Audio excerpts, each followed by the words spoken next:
Isn't Sarah?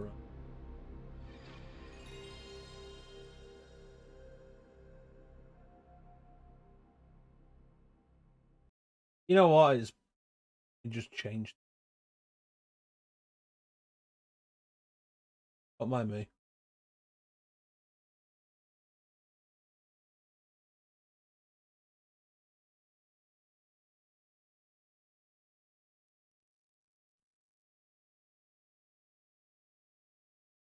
What the fuck is that like that? Long ago, pirates ruled the seas, but the kingdom of Varuna enjoyed peace and prosperity under a wise king and the watchful eyes of his two master swordsmen, Radcliffe and Jihan.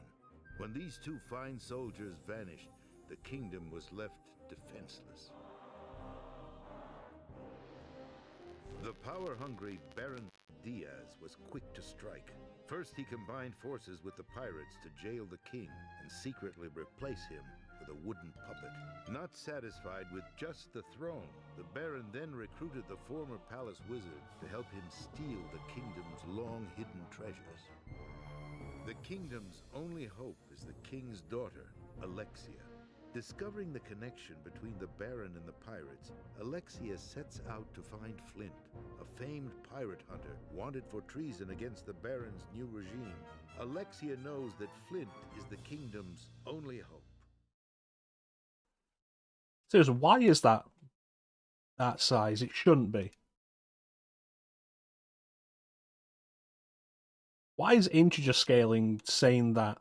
Where's 4x3? Where's 4x3?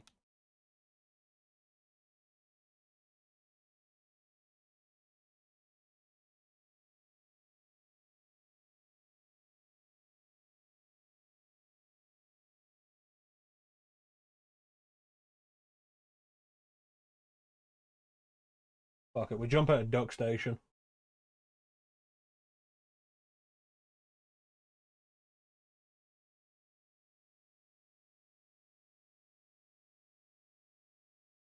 Uh...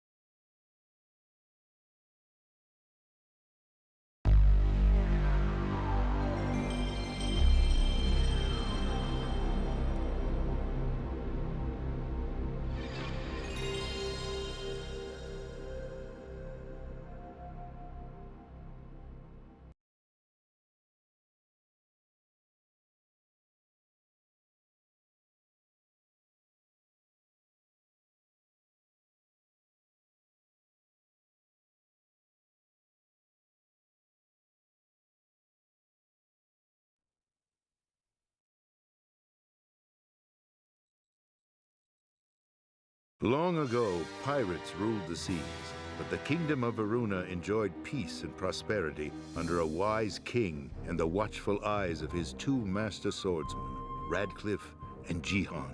When these two fine soldiers vanished, the kingdom was left defenseless. The power-hungry Baron Diaz was quick to strike. First, he combined forces with the pirates to jail the king and secretly replace him with a wooden puppet. Not satisfied with just the throne, the Baron then recruited the former palace wizard to help him steal the kingdom's long-hidden treasures. The kingdom's only hope is the king's daughter, Alexia. Discovering the connection between the Baron and the pirates, Alexia sets out to find Flint, a famed pirate hunter wanted for treason against the Baron's new regime.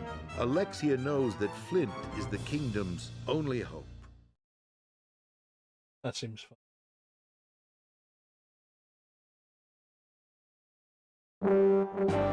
Alundra 2. The game I've been talking about doing for years. I actually didn't pay attention to whether or not the thing was set properly.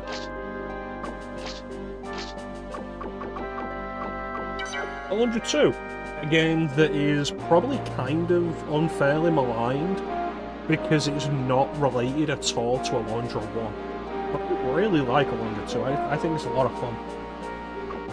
It's fully 3D, it adds voice acting from multiple recognizable voice actors, like claim says, Borodor. The narrator there is voiced by Paul Lukather. So I've mentioned this in the past. We're playing this on easy because easy is the original Japanese difficulty. And some random parody. We'll get into that, Seek. Most of it is because she has a tendency to not do very well in fights. Yeah, see, that's properly displayed. But yeah, Alundra 2 is a lot more light-hearted than Alundra 1 was.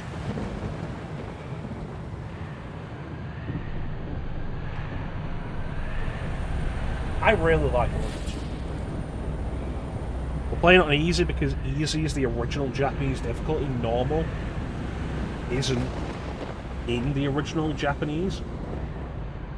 So as a result, it's one of those cases of inflated difficulty for the West. Which makes even regular enemies take way too much to kill. Like your regular enemies take like 4 or 5 hits to kill, and every hit knocks them back. It's really not fun.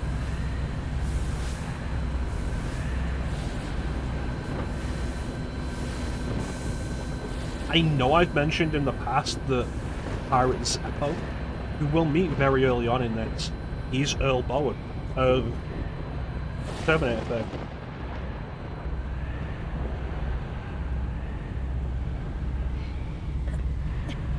I say Terminator fame. He played Dr. Silverman in the first 3 Terminator movies. But his voice, his career as a voice actor, he's very well known and highly regarded. If you've ever played any of the Monkey Island games, after they added voice acting to it, he plays the Chuck. It's a good cast. Like, it's a surprisingly good cast for the time. You'll probably recognise a lot of the voice actors.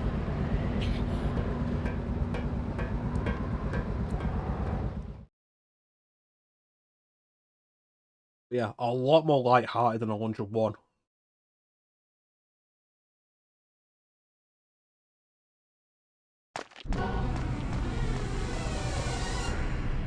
Let me show you real quick. Do I have analog set up?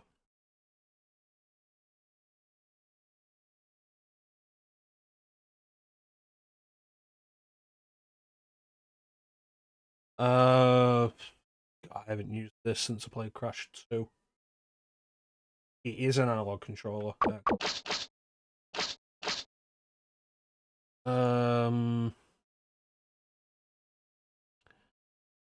Relation.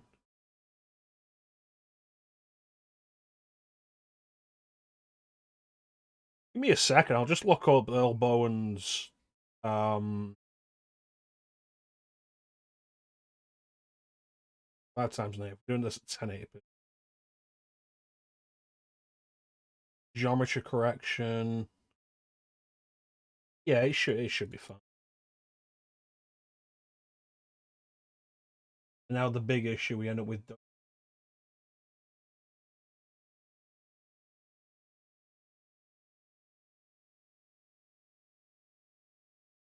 we go.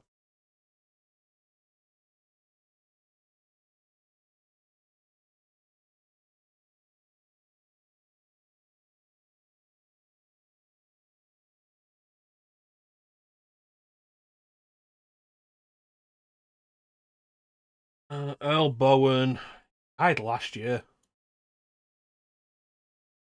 Oh, it was longer than that.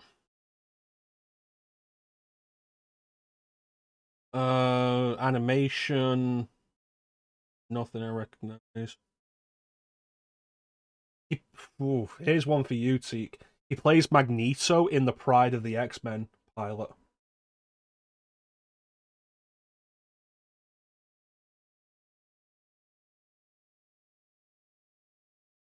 He played Red Skull and the Beyonder in the Spider-Man animated series. He was Senior in. I heard Jennifer Hill. Maybe he'll be around at some point. But he played Senior in Kim Possible. I love that role. Senior was great. Video games, here we go. LeChuck in Monkey Island. Zeppo in this. The narrator in Tenchu 2. Additional voices. He played the Sarafan Lord in Blood Omen 2. I wasn't aware of that.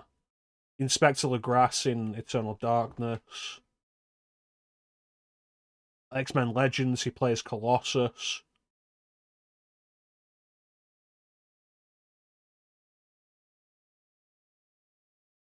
We get a voice cast list for Alundra 2? No.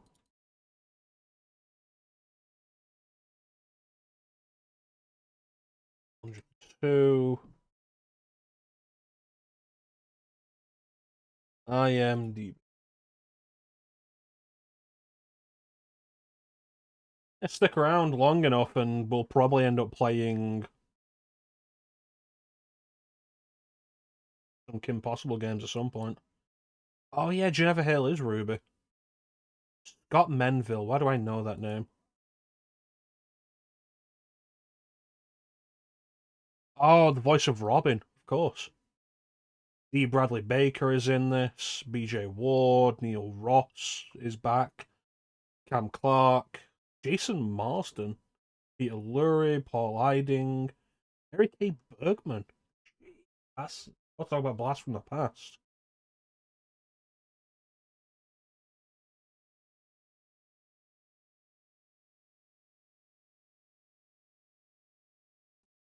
But yeah.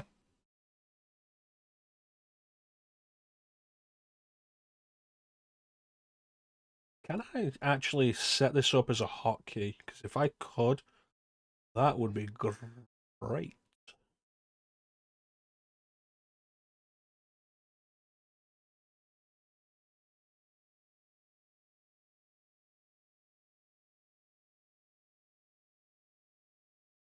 You know, Chance or Mir would be the people to speak about that. I still have not done Tales of...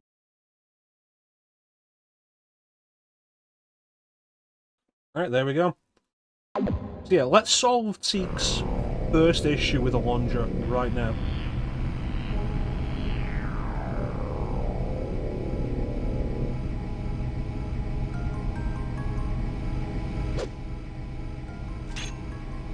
Also, the fact that I have a button for this now is just absolutely fantastic.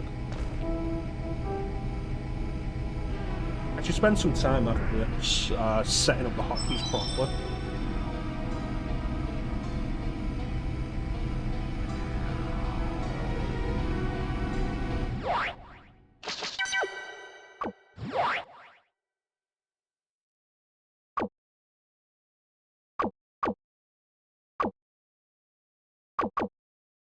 Run being on a shoulder button's actually really nice. Custom button configurations. I think there's a bunch of stuff about this game that you would actually quite like, Teek.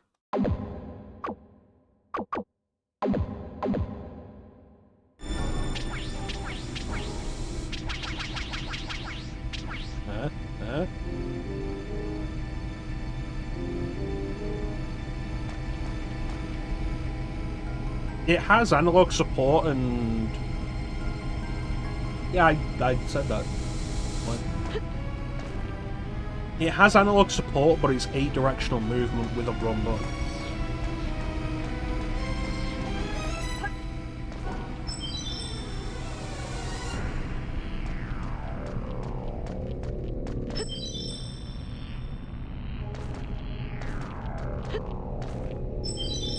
Although...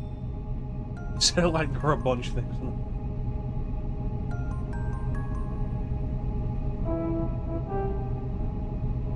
Let's be fair, like, your big complaint was the perspective, and we've fixed that. I'm so excited to finally get to 102. I've been wanting to do this for literally years at this point. 8-directional movement, given that the camera rotates in these specific angles, 8-directional movement on the analog stick is probably a good idea.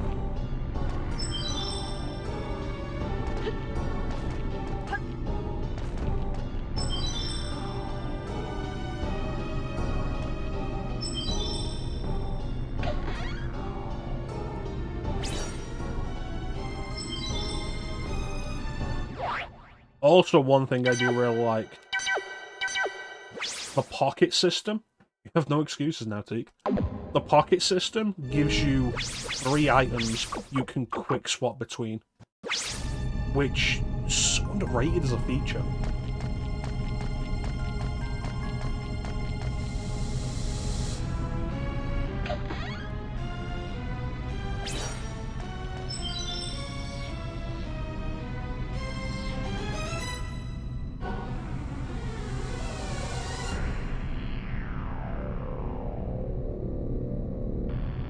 I'm wanted, dead or alive.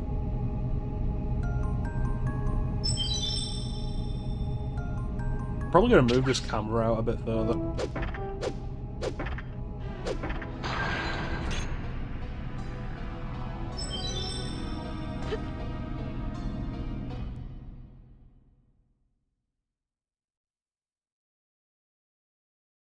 I haven't played this game properly in a long time.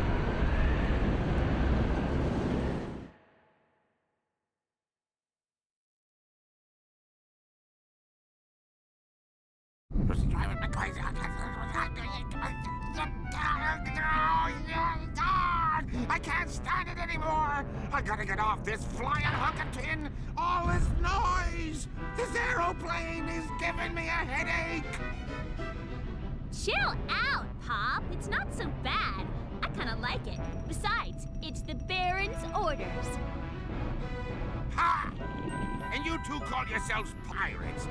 Well, a real pirate wouldn't be caught dead floating up in the air like this. I tell you, it just ain't right. Wrong button, sorry. Well, actually, Father, a vehicle like this is probably a safer form of transportation than a sailing vessel. And my hair always gets so frizzy from the salt in the air. Your hair? Who gives a rat's behind about your hair? A pirate doesn't care about what he looks like. A pirate only cares about 2 things. One of them is hunting for gold. Do you know what the other one is? The hydrodynamic nature of the ocean's current?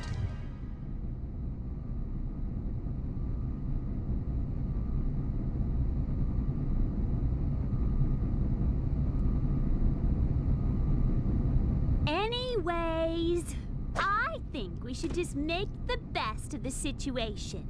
At least that's what Mom always used to say. Aye, she's a smart woman, that mother of yours. That's why she dumped you. Why, you little...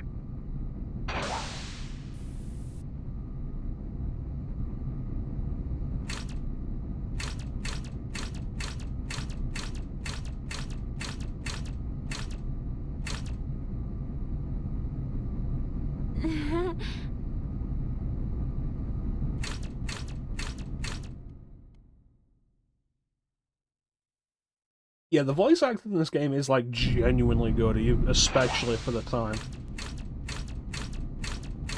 Because they have professional voice actors. Who would have thought that the best way to get, like, genuinely good voice acting in your video game would be to hire professional voice actors?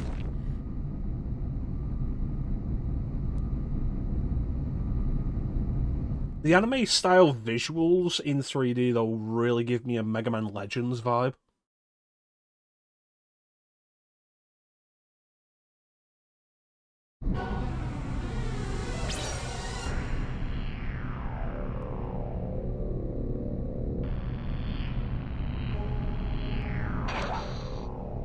He's a wee bit of Michael Bill.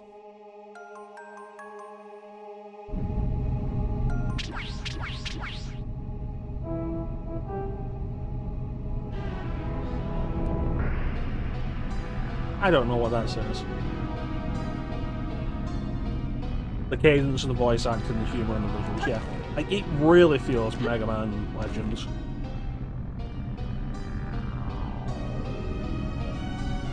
speaking of, actually, this might be a game you'd really enjoy, Clint.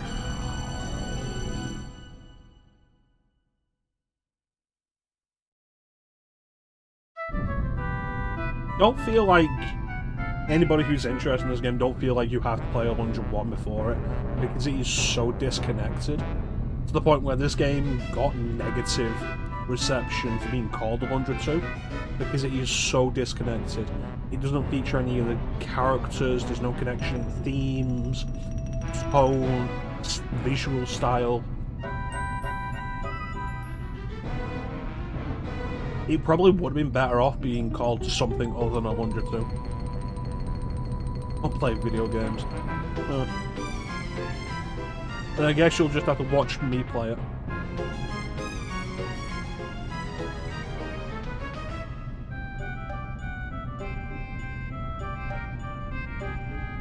Yeah, now that I've gone over the voice list, I never realised Albert was the same guy who played Robin in Teen Titans, but you can hear it in the voice.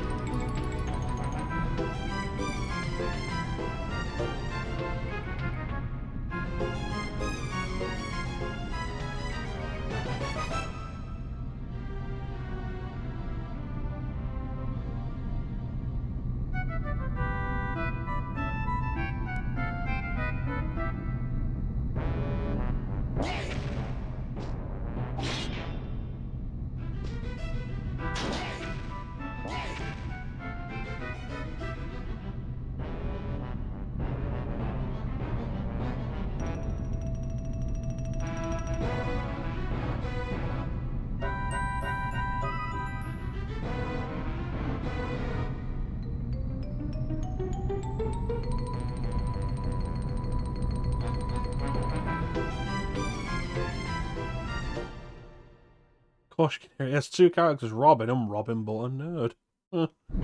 I mean, you can argue the same of Jennifer Hale, and I've said this in the past, like, any Jennifer Hale role you ever hear, you can hear Jennifer Hale in it. Doesn't mean bad voice actor, though. I'd rather have a voice actor who can only do, like, one voice, but does the acting part really well, than somebody who can do 1,000 impressions but never sounds convincing as an actor.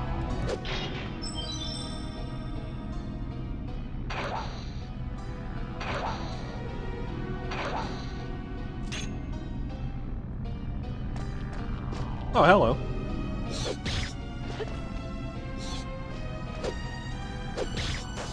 So yeah, because of the way combat works in this, the reason I don't want to play on normal mode is we hit that guy, he flies back, and then we have to get in close to do it again, and it'll happen with almost every enemy. On normal mode, that's like 4 or 5 hits. For no good reason.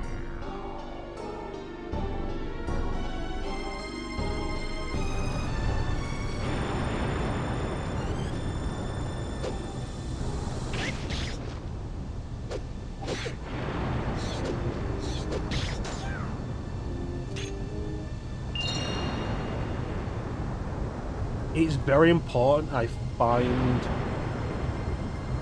the toilet in this plane.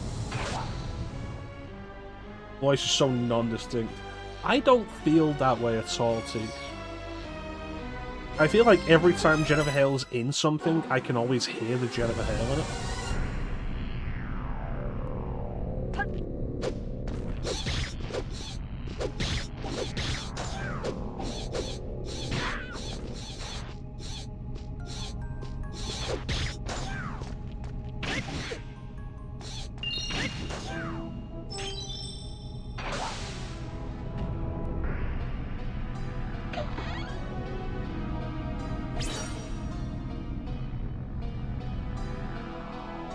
I've been playing Bayonetta, well, I started playing Bayonetta 3.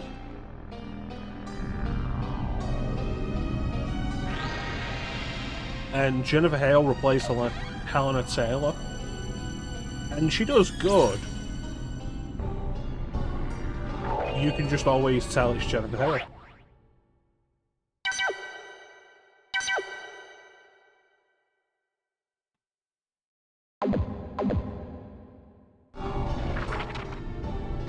Jennifer Hale doing a British accent, which just immediately makes you think of Naomi Hunter. Where is the toilet in this place? Oh, is it the other room? There are two doors, aren't there, in the in that big room? And the door that unlocked is the toilet room.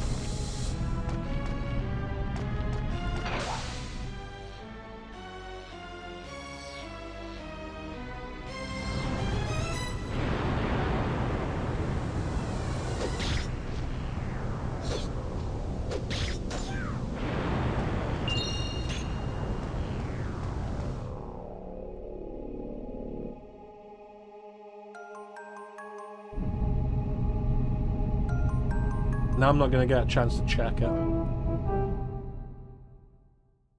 No.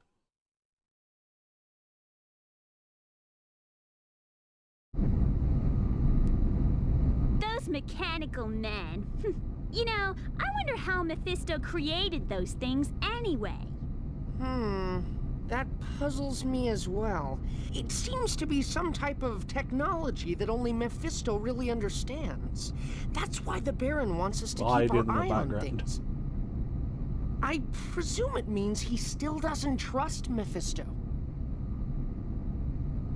You're darn right he doesn't trust him. I don't trust that freaky wizard either.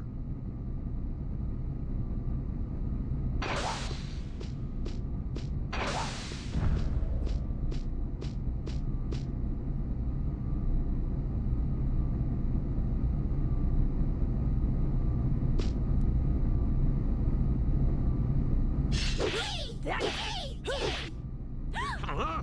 What the?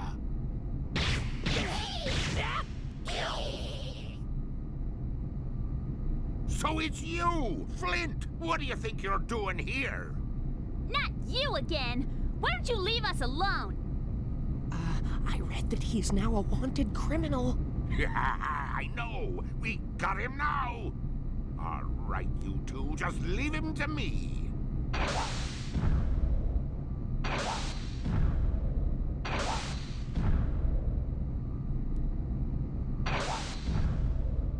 Alright, looks like we're doing this.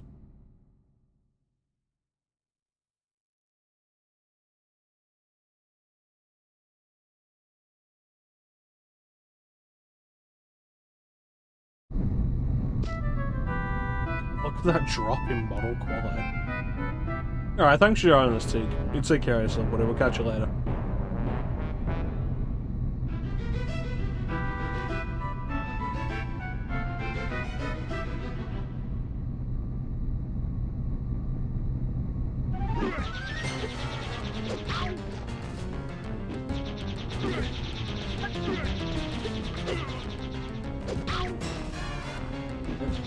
So it's 2D for this fight. This is something that happens quite a few times in this game. It'll shift gameplay styles every now and then for certain things.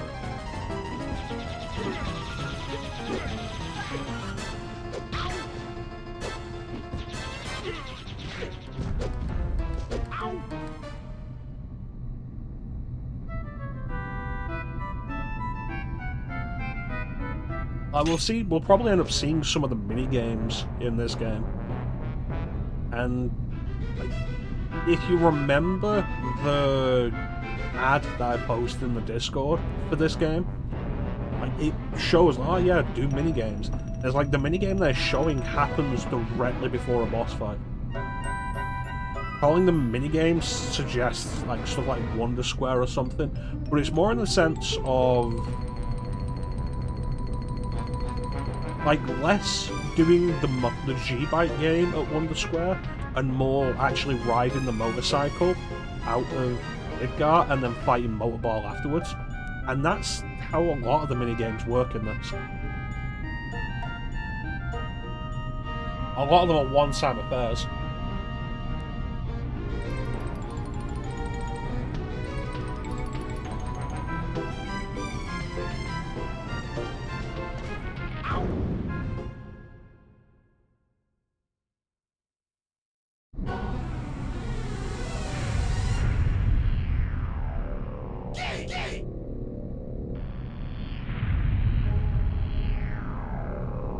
What's going on back there?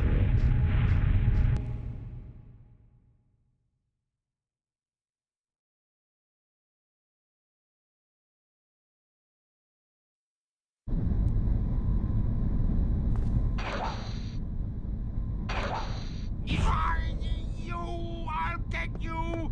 I'll rip your head off! Ah! What are you doing, Pop? Stop it!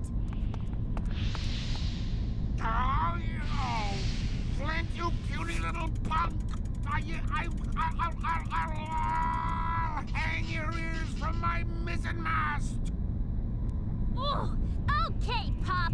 That is enough. You're wrecking the ship. Let's just get out of here before those mechanical things see this mess. Guys! Huh? What? Oh no!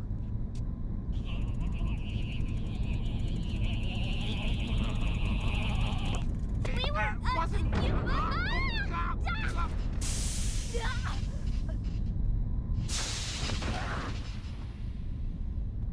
Oh no! We're going down! Let's get out of here. And you, Flint, you ever wonder how you became wanted? Haha! That's what you get for messing with us pirates! Have a nice flight! What's left of it? The voice audio is delayed there, but the rest of the audio isn't.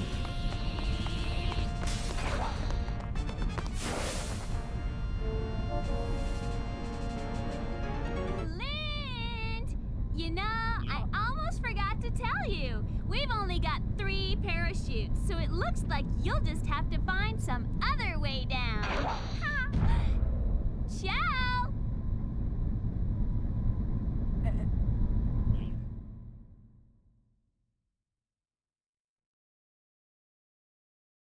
Have to see if we can fix this. Audio desync is one of my biggest pet peeves.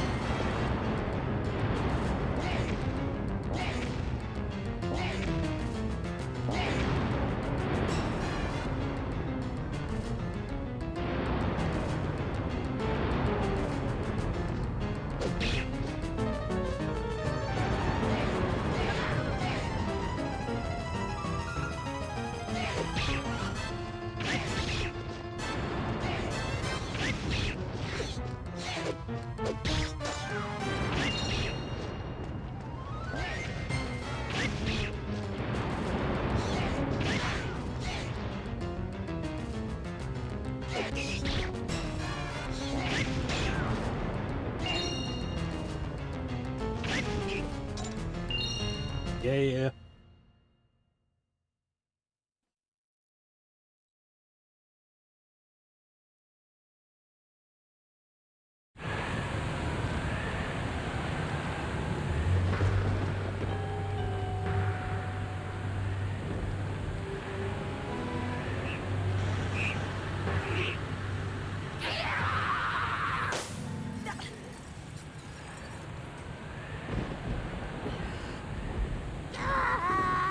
We're gonna die! Come on, Pop! Get a hold of yourself! No, no!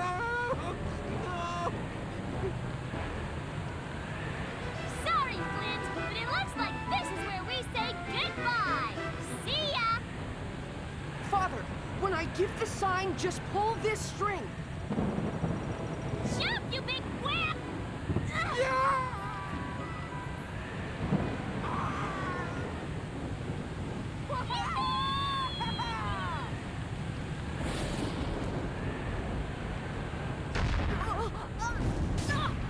I do genuinely really appreciate some light-hearted, like, ridiculous comedy these days.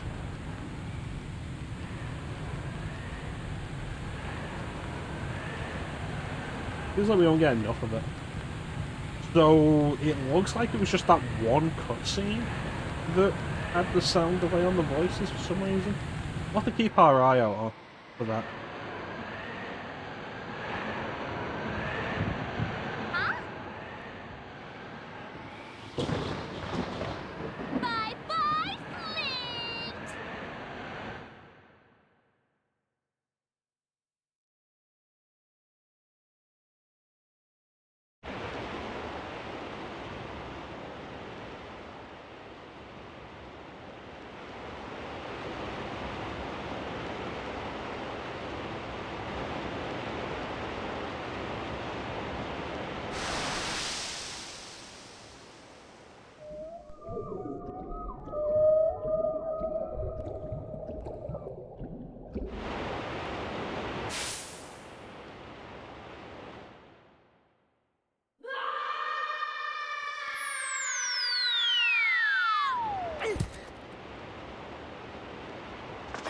Fortunately, the whale broke my fall.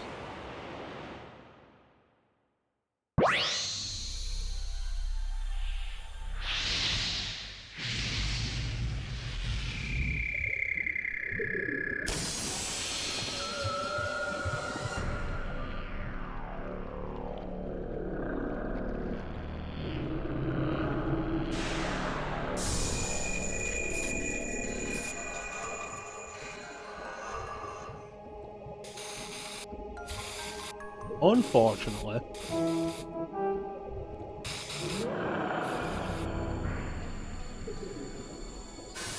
to be fair, this music does sound like very Alundra.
All that from that strange giant key landing in the whale's back. Hmm.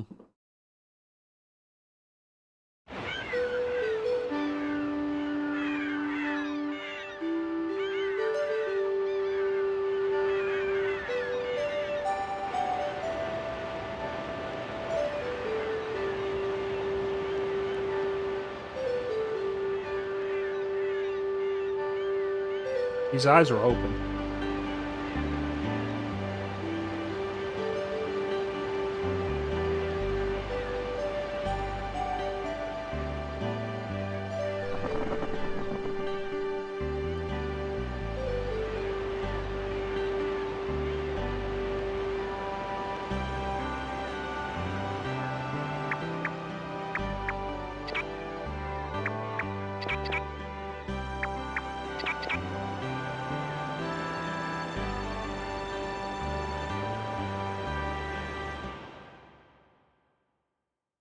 The eyes being open was something you probably couldn't see playing this on TVs at the time.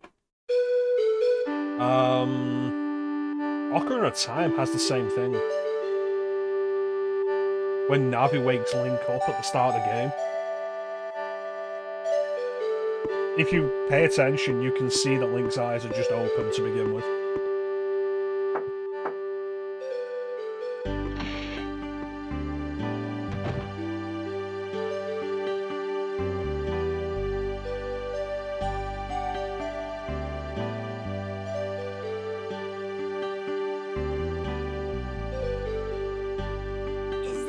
Is that really him? Yes, this is the criminal that everyone is looking for. So, should we turn him in? I don't know. With all the world after him like this, he could be dangerous. Yeah, but he's just a kid. But we don't know yet whether this boy is a friend or a foe. We must wait until he wakes up to hear his story. When he wakes, get word to me and I'll return. In the meantime, this should cover your expenses. Oh, my lord! How generous of you. I promise I'll keep an eye on him just as you say. Oh, you're too kind. I'll be back to check on things.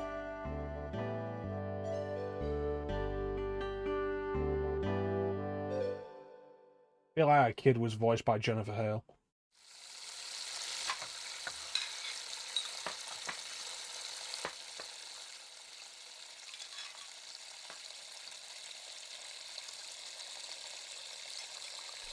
Mom! She's awake! Hello. I'm Flint, the pirate hunter.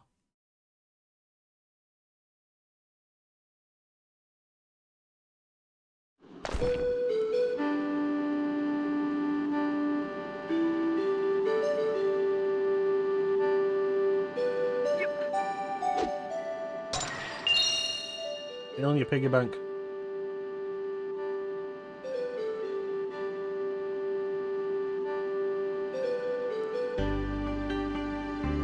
Mom, he's walking and stealing my stuff.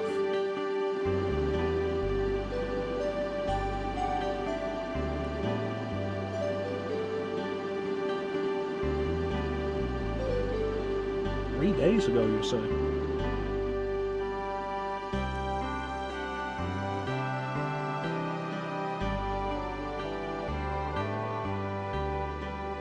Okay.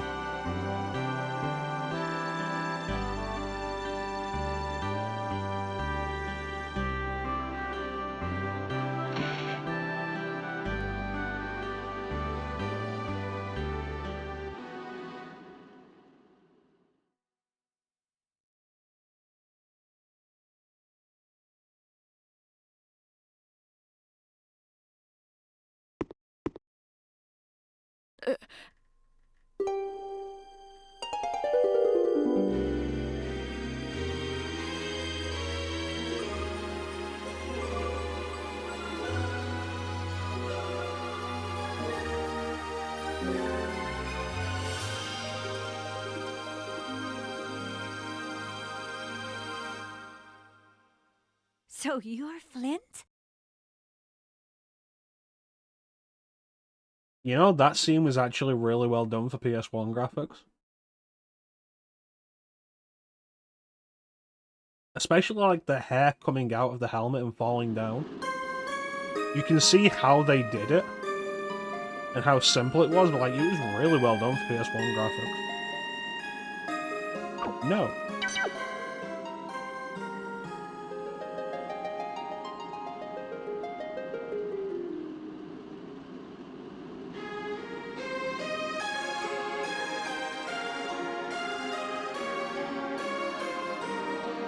And that lady's having a seizure.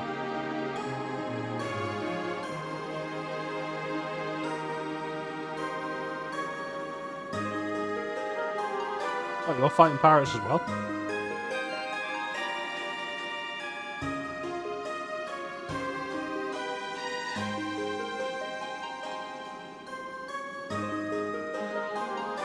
No.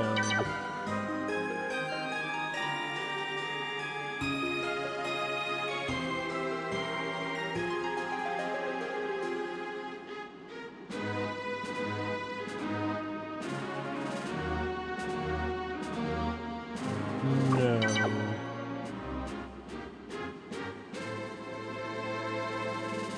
Alright.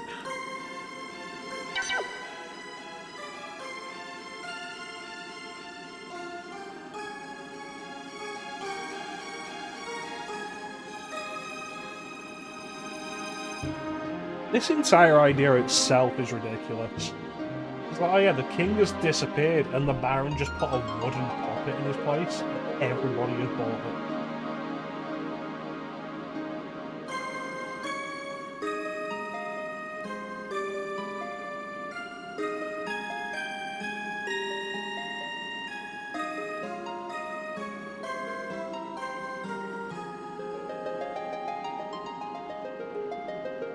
I mean, surely if you just have anybody examine the puppet, they'll be able to see that it's a puppet.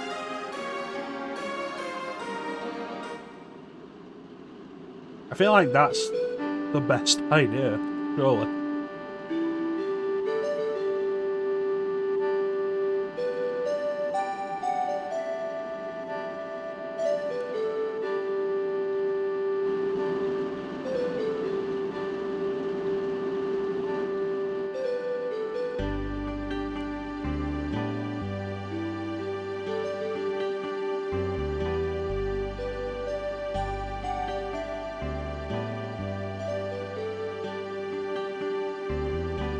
think it'd make more sense for them to step outside.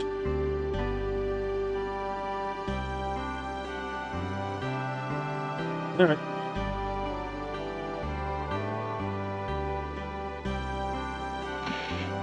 Let's go explore the village, shall we?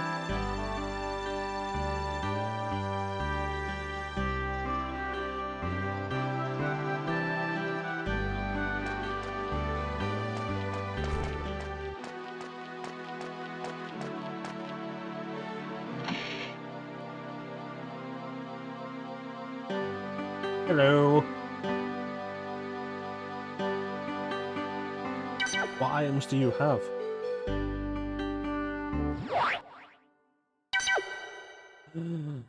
Sword. Health increase.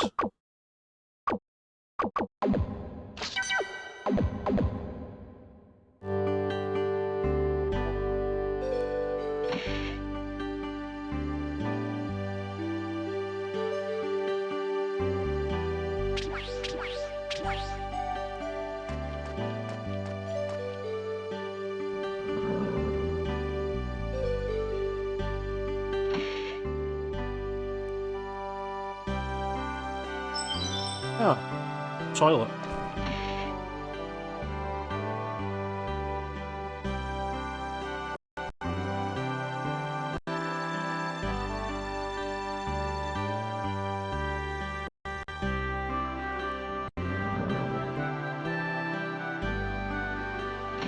Very important that we check all the toilets we can find. Hello.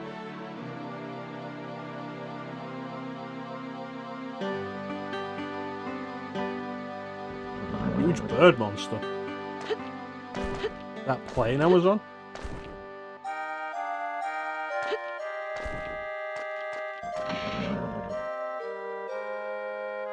Do I want to talk to the cow? I forget.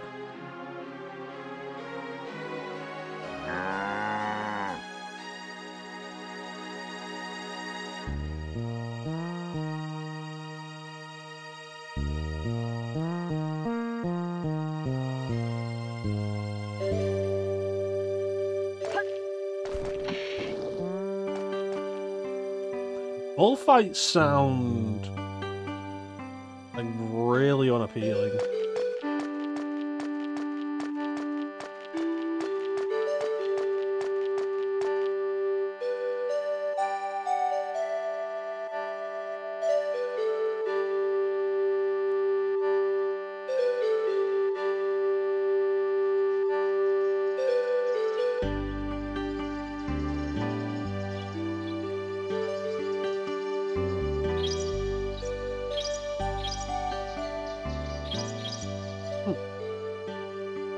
What do you reckon the chances are this is going to be a late game dungeon? Something like this in your starting village in games like this is always either your first dungeon or one of your last.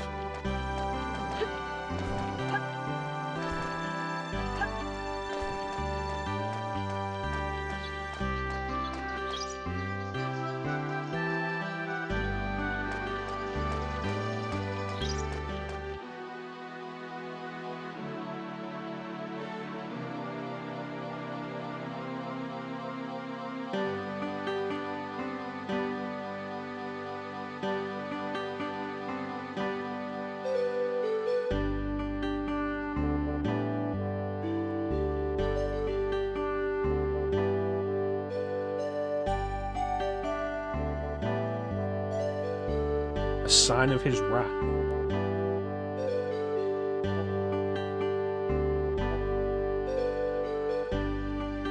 I would if you'd move.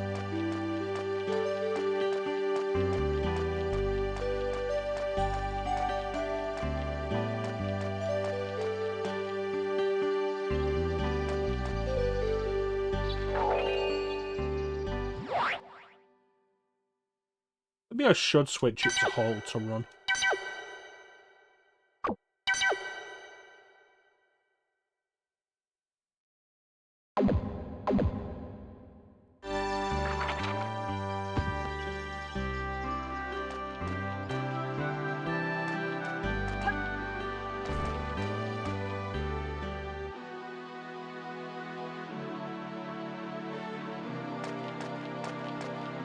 Alright, are they done talking yet?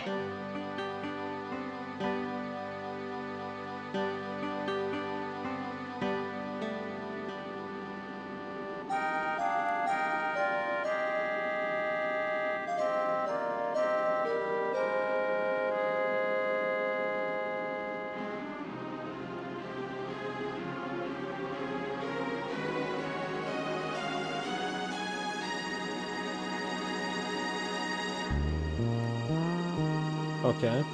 So she asked me to go outside, and because I wasn't waiting right outside the door, she assumed I'd run off and left her.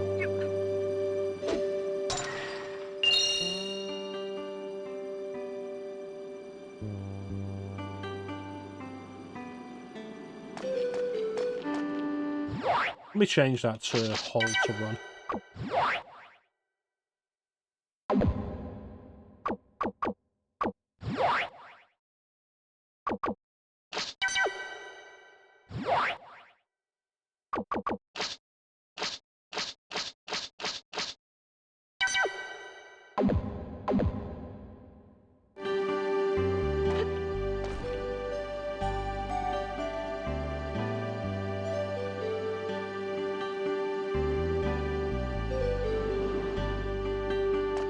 Alright, let's head off to Kindra Forest then. As our quest begins.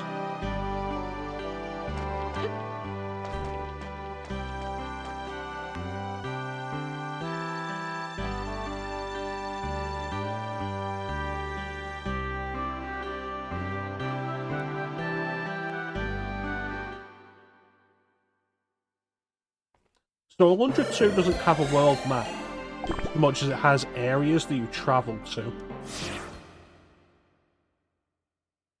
Which I don't mind as a gameplay idea. Rather than direct control of where you move on the world map, you move between pre-assigned points. Oh, the lady's still there. Yeah. Bitch. Glad. Alright. On to our quest.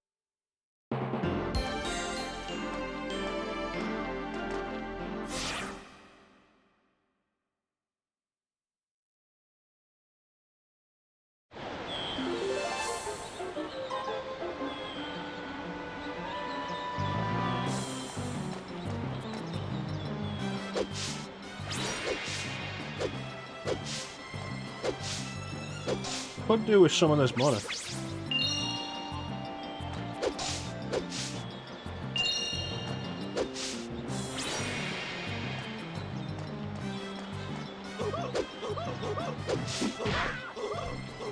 These monkeys hit hard.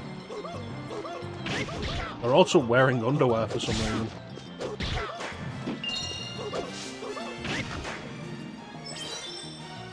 I forgot about the darts.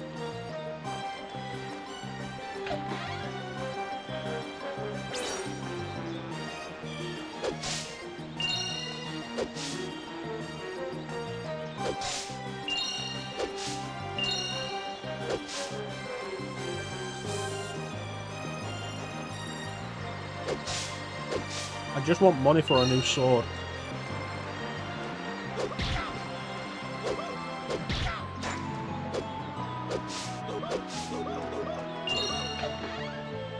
Makes me think of,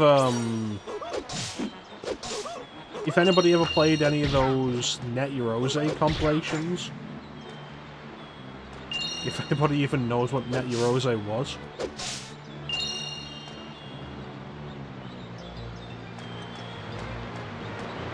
Terra Incognita.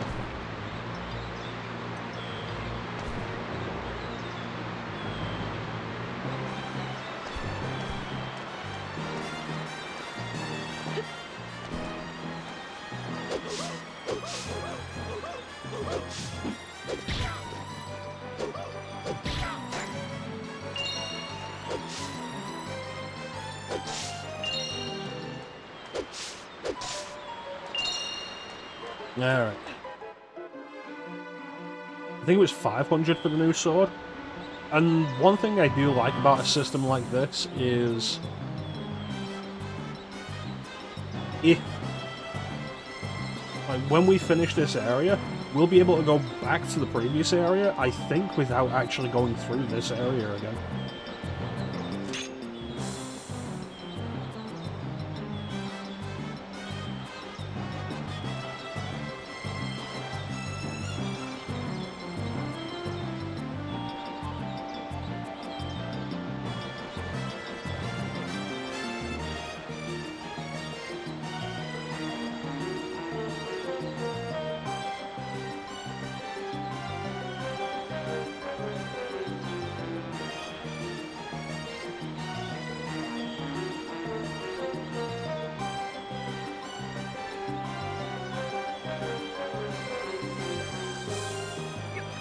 I need to double check that actually, make sure that's actually the case.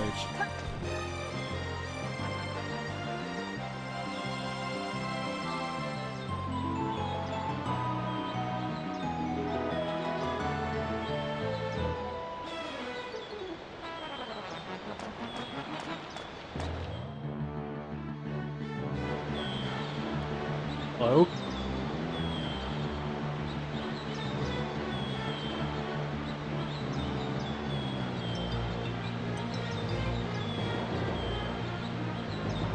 Well, that explains why the monkeys were wearing underwear.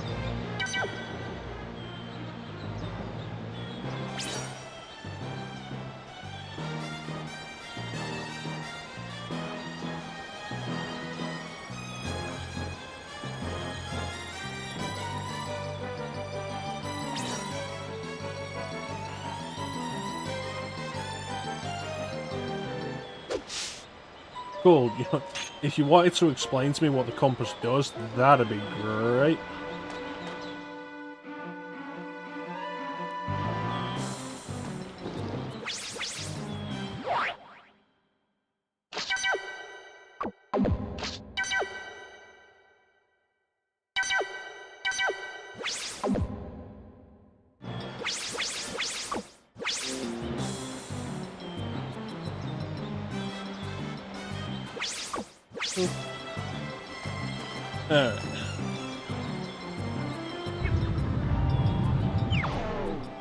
So you get to move those once.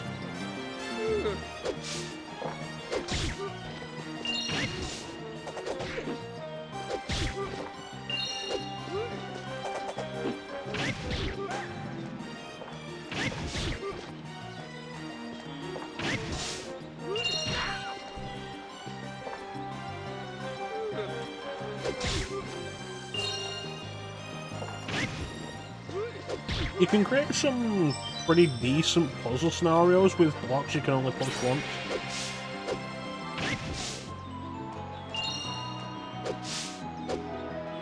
Adds a little depth to a standard block pushing challenge. Let's cross the bridge.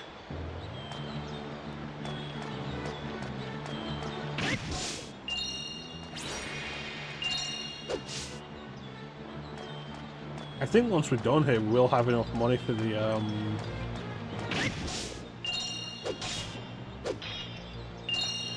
God.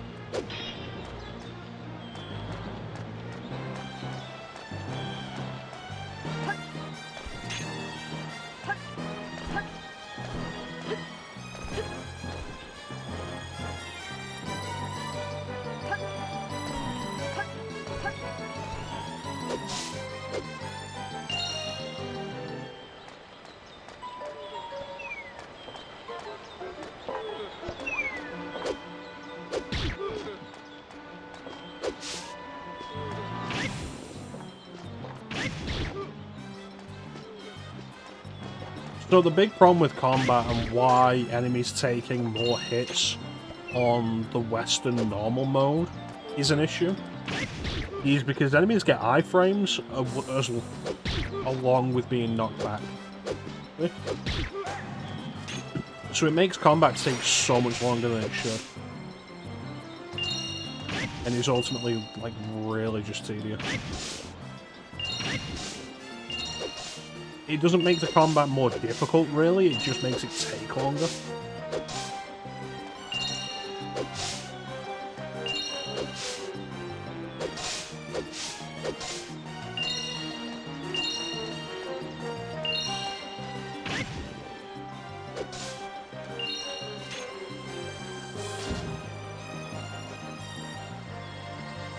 Empty.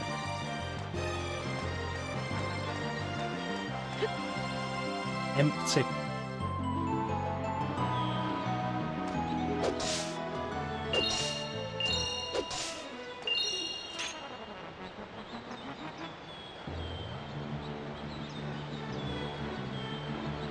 How did you get past all the stuff? Oh yeah, I left the paths open, didn't I?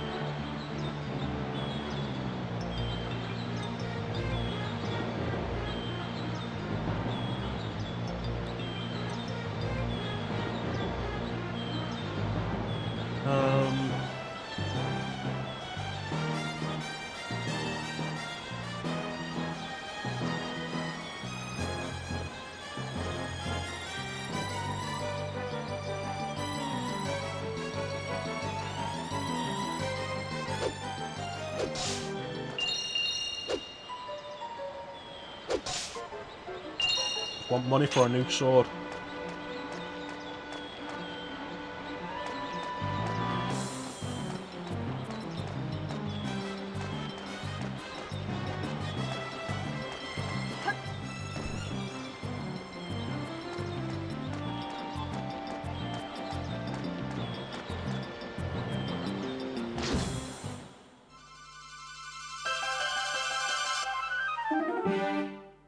It's important we find as many of these puzzle pieces as we can.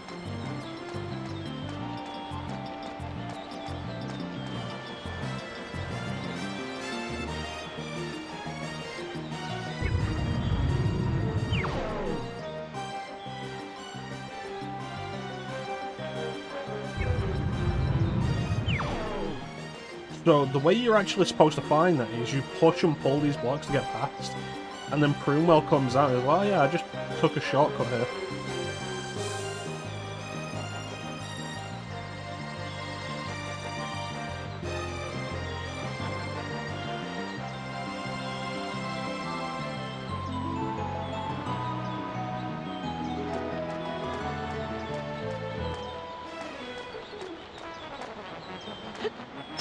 So that in itself is a neat little bit of tutorializing without being super blatant about it.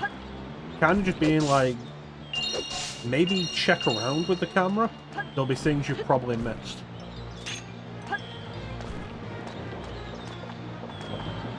Like this.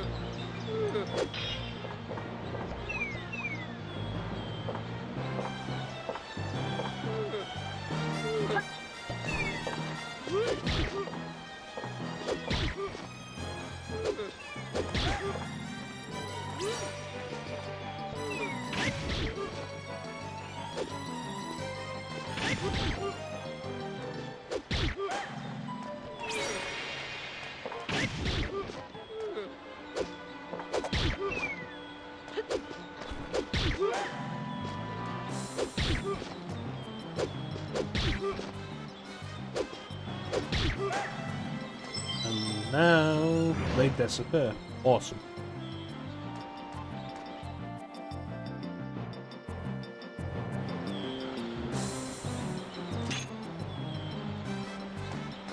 Full restore point. Finrod's house. I don't know who that is.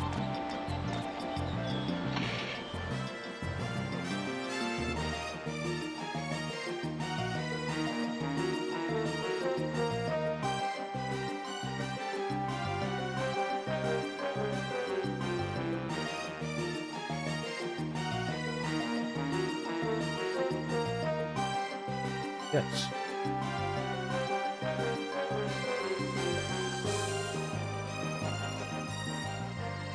Okay, let's head to the crash site.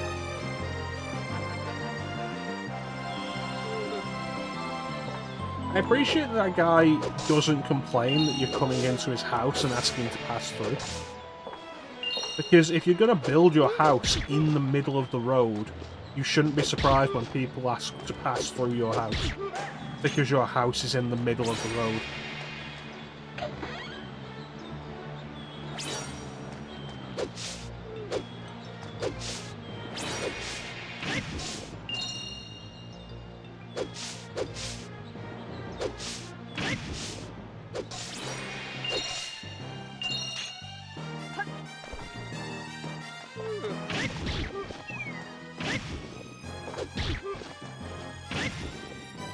Meh. You bastard. You rat bastard. Thank you.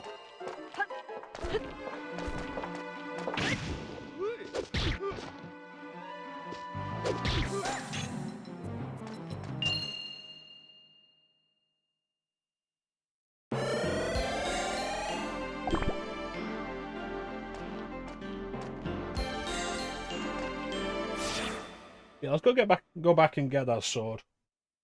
There's gonna be a boss coming up anyway. I appreciate being able to take enemies out with less hits.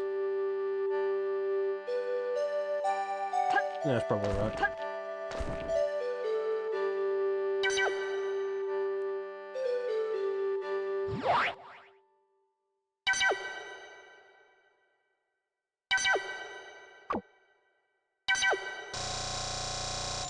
Yeah.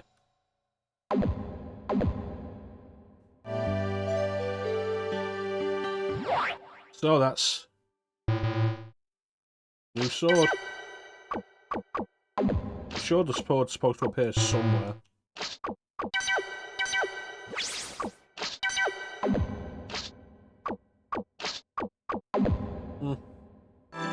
Sword upgrade though. Always valuable. Can I go to that statue yet? That old lady move. I think woman.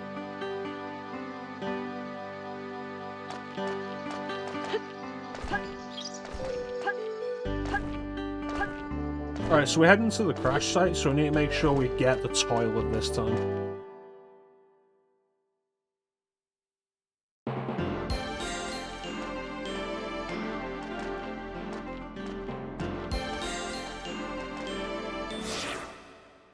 Mount Sparrowhawk.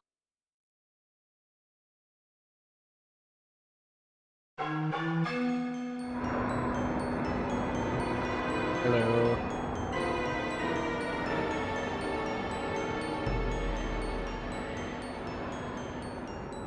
I didn't leave, I was still in the village.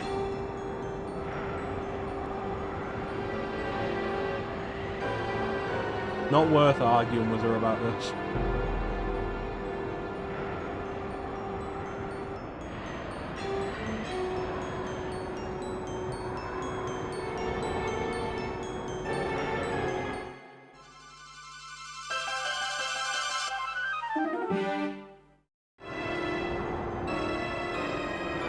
That'd be the black treasure we found in there. The black treasure chest that had nothing in it. The puzzle pieces are always in those black chests.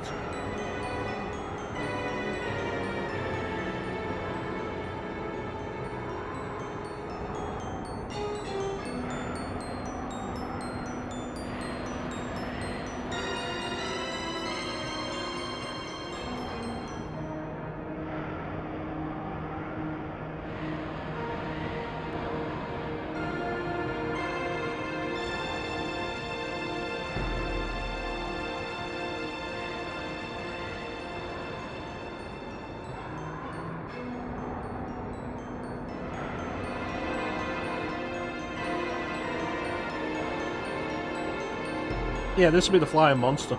I was on it.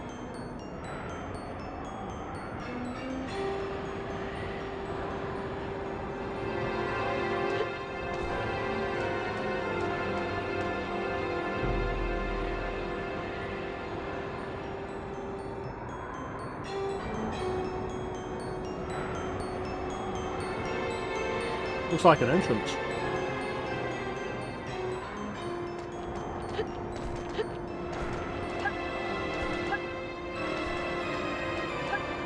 Where did Alexia go?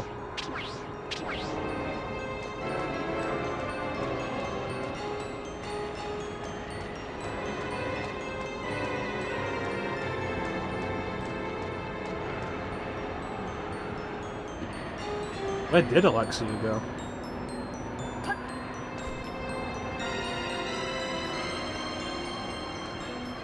I don't remember if this game has fall damage. does not.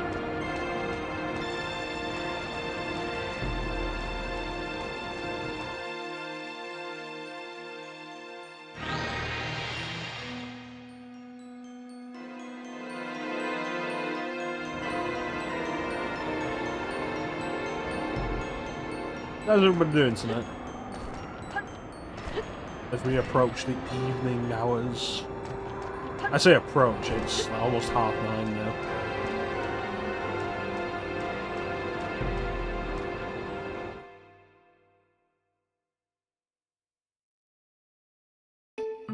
Oh, she was already inside.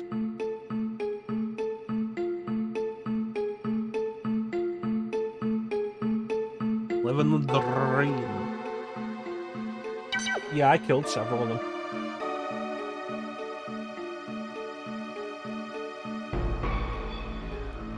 You lying to me, Clem?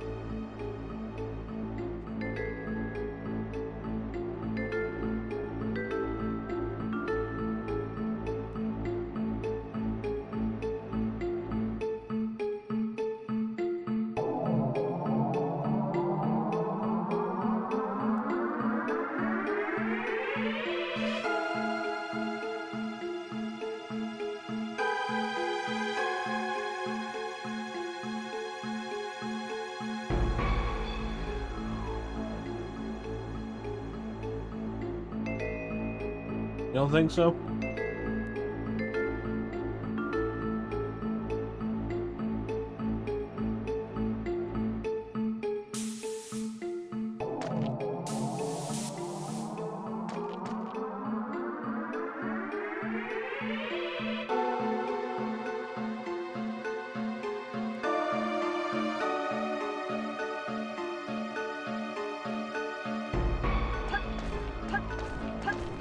That's not right. The glass in the centre there should be broken because we fell through it.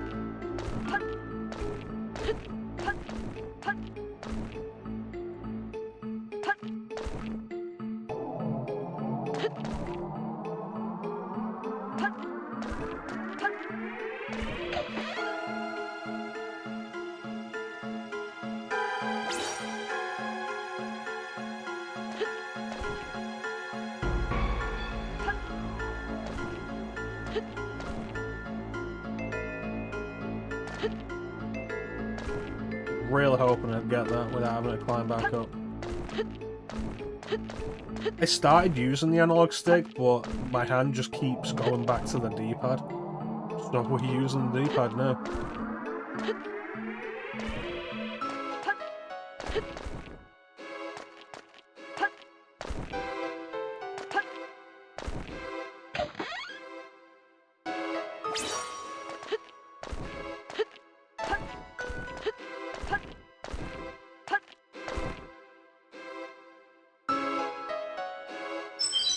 There we go.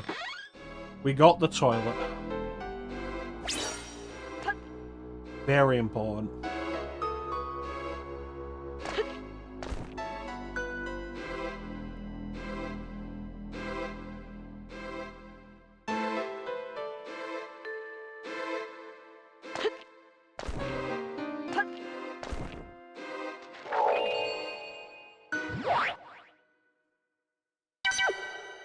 What do you think?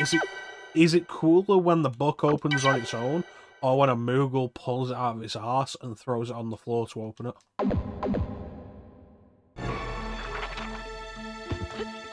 Issue bets.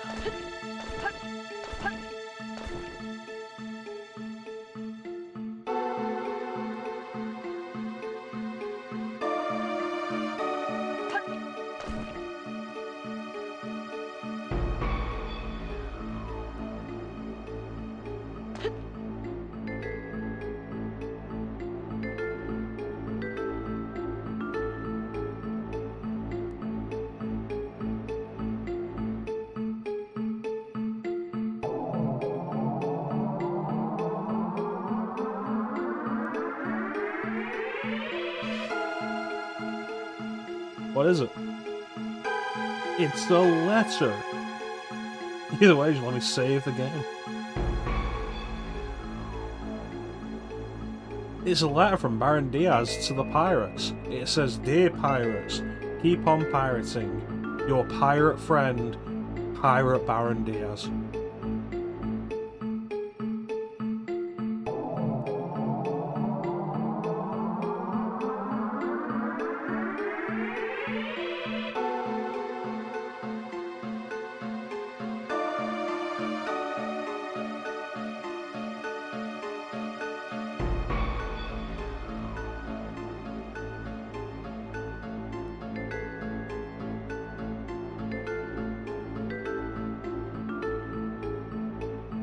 New partner.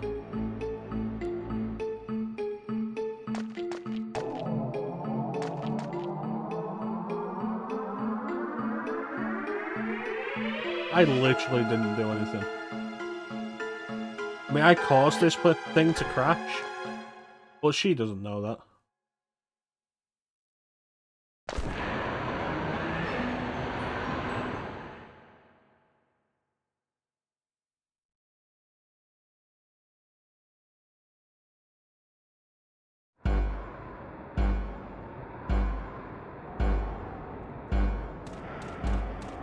Hurry, fools! My Arcanum key must be around here somewhere. I must have it. First, for the creature, then my final masterpiece. Huh? Mephisto! What are you up to now?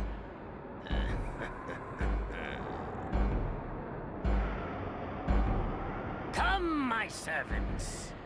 Don't let them leave here alive! Flint, we're outnumbered. If we fight in an open space, we'll be surrounded. Over there.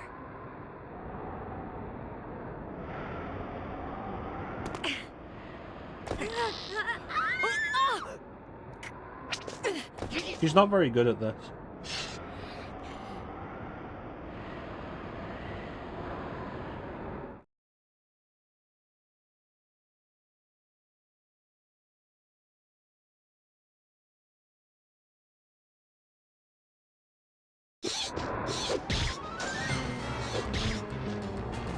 Upgraded sword power is showing its value.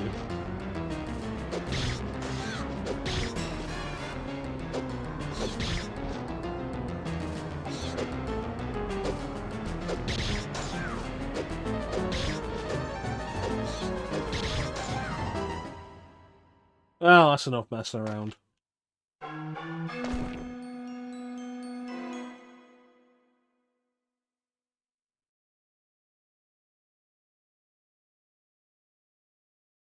See if you can recognize, like, most of these voices. Flint, he's coming this way.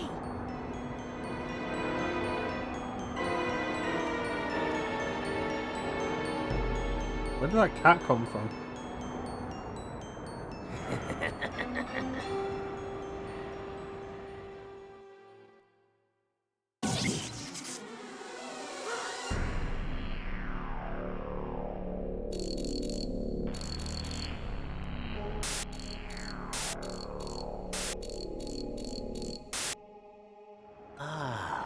The children of the crown. And you must be the leader. I thought it was just a child's game, but such an imminent presence calls for an imminent response.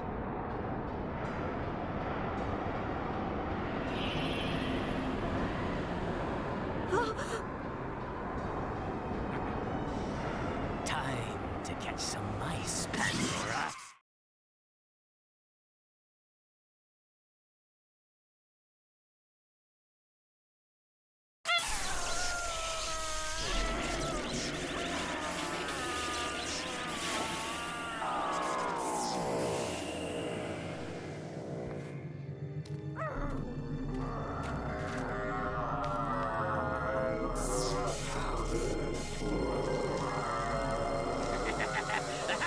No! Mephisto, stop!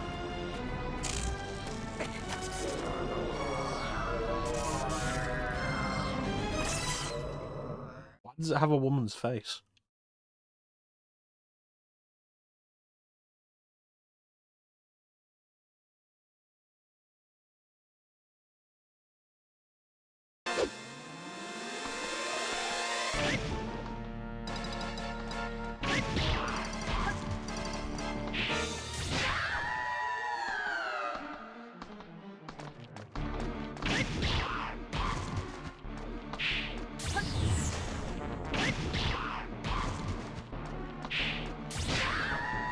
Okay, it's going to jump back to the sensor.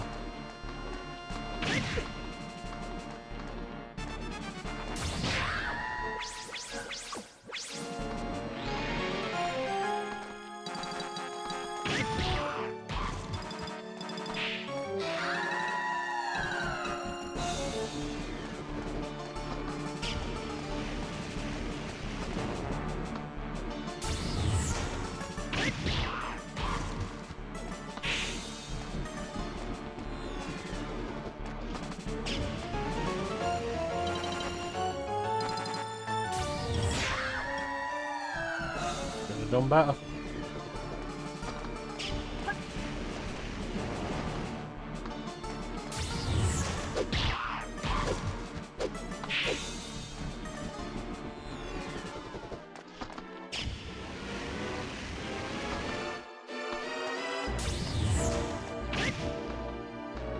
I done goofed. Yeah, you play this game on normal mode. Like, the regular enemies taking ages to kill is one of the big issues, but another of the big issues is, like, the bosses just take so long. And this isn't a difficult game. The attack patterns aren't difficult to work out and dodge and deal with.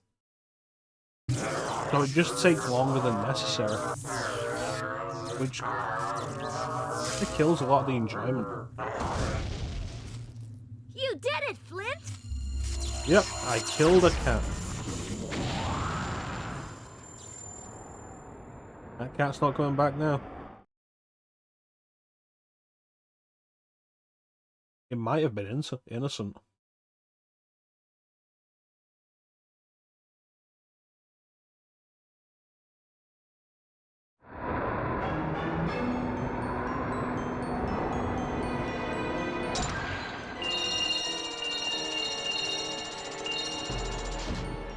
Yay, health increase.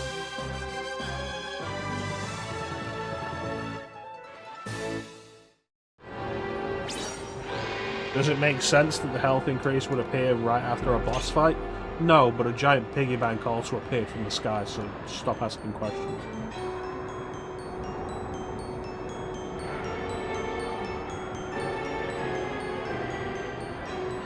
Yep, so those keys probably come from Mephisto, since he had a bunch of them. And also, as well as turning people into the androids, turn regular animals into monsters.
We'll find out what that big noise was after these messages.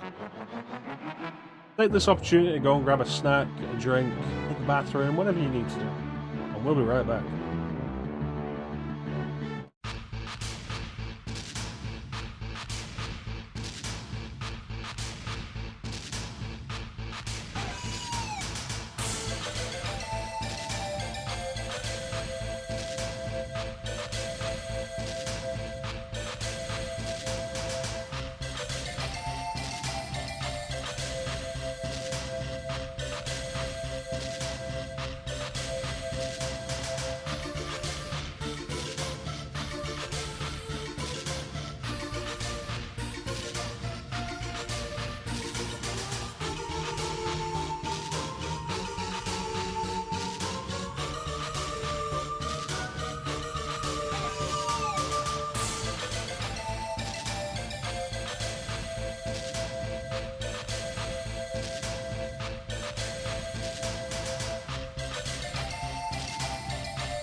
Alright, we're back. So what's going on in Hardcore Village? And all the birds are flying somewhere.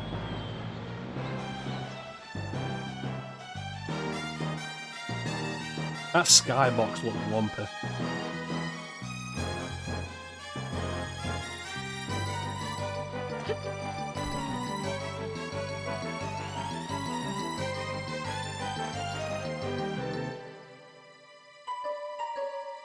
I'll need some rest.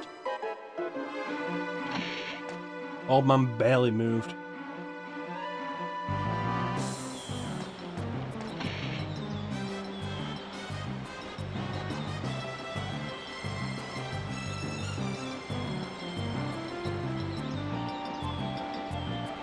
Thanks, Mando.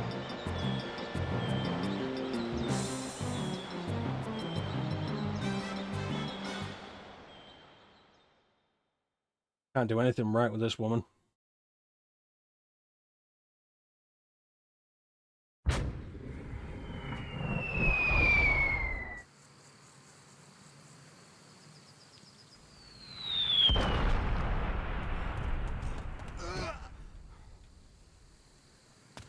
Those guys reacted really slowly.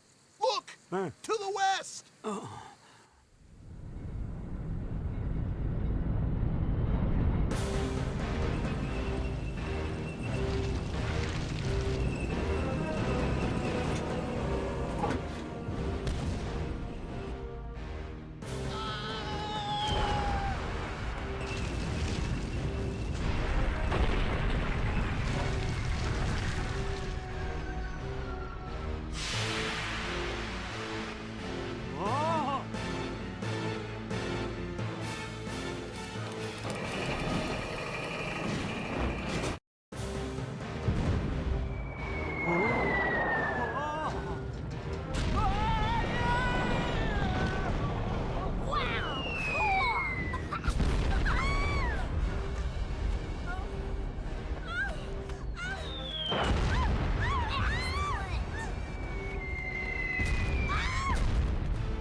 And you know what I miss from the PS1 days?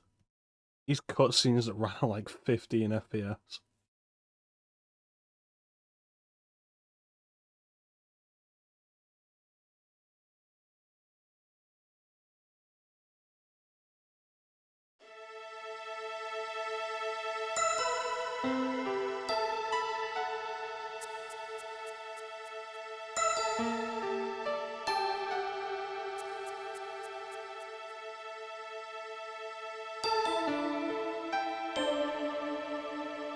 Didn't you ask them what happened?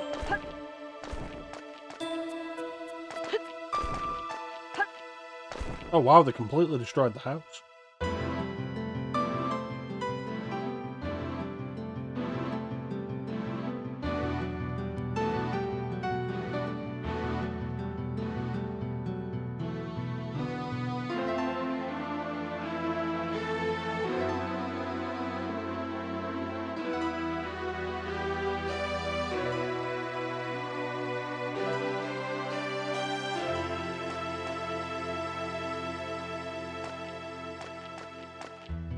Oh, and they unearthed the save point. And a door.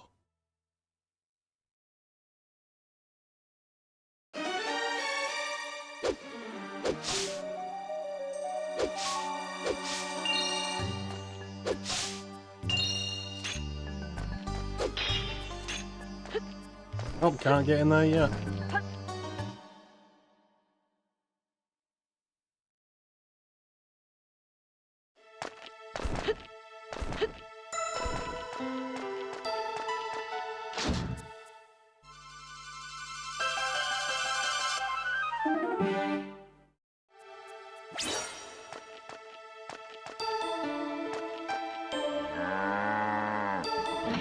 Is that ball okay?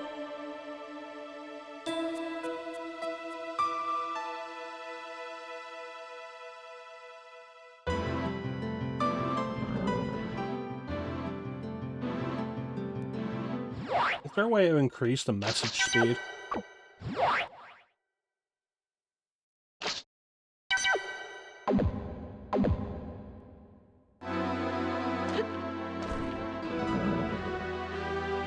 It's either, like, really slow or instant.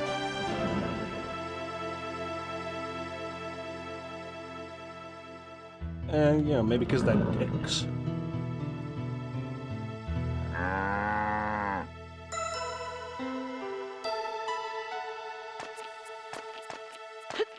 Why would pirates bomb a village on a giant mechanical bull weapon? Because they're dicks.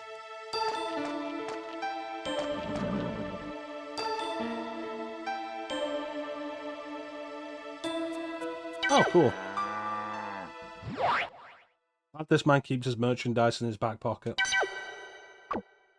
Almost there.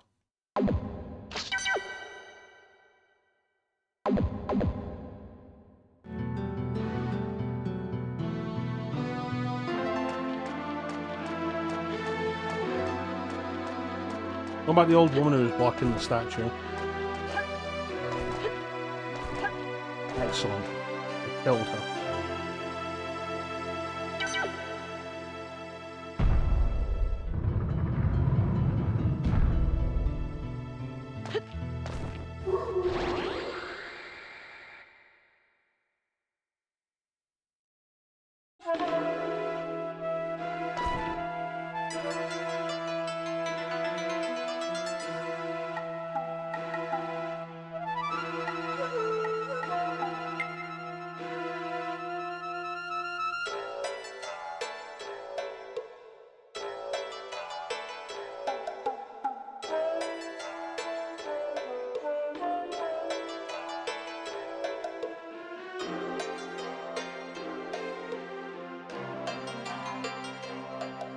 So there's the value of the puzzle pieces.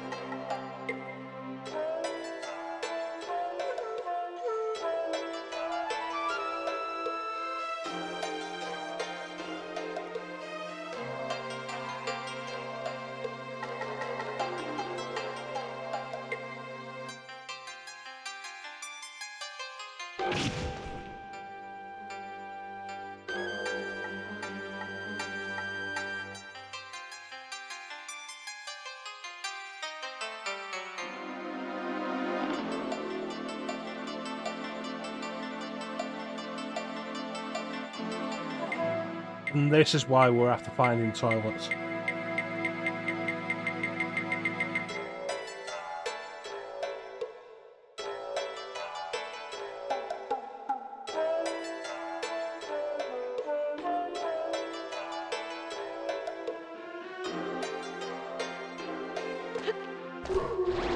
So basically, like, every town we go into and some dungeons, we want to find the toilets in those areas so we can tell this kid about them.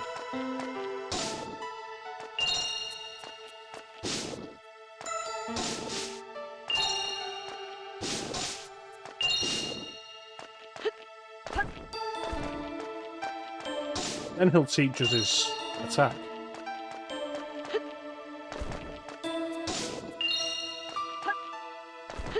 What do you think, Alexia?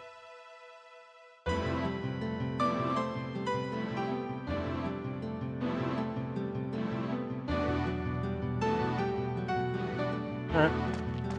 To Torolido.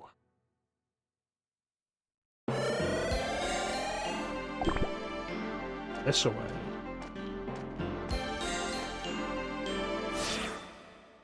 You have to go through Tortuga Beach to get to Torolido.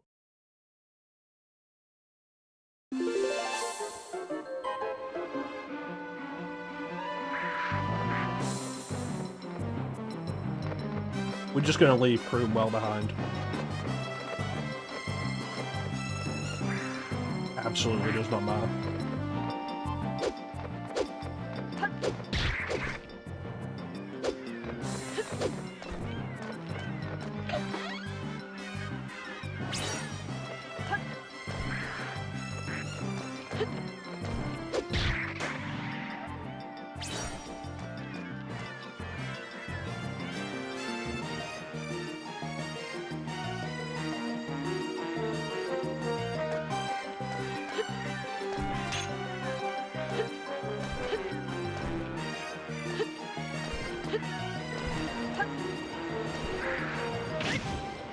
Ah, you bitch.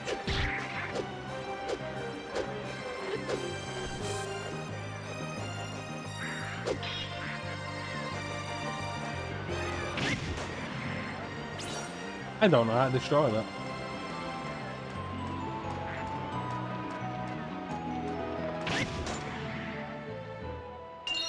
With the jigsaws, you don't have to collect puzzle pieces in a specific order. Like, puzzle pieces you find aren't set to be like, oh, this is for the first puzzle, this is for the second, this is for the third.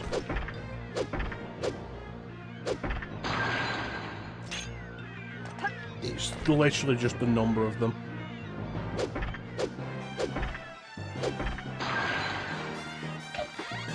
Oh, danke.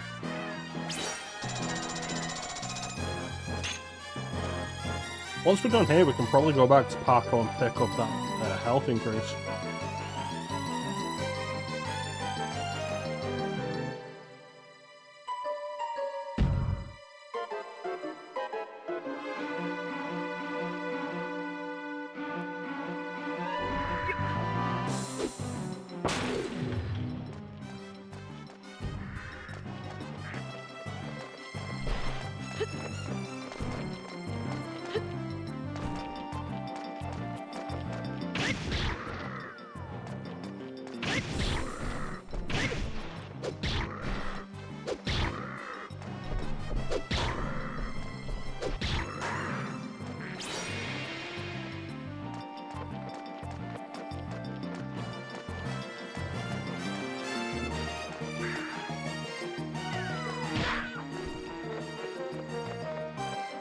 These birds are vicious.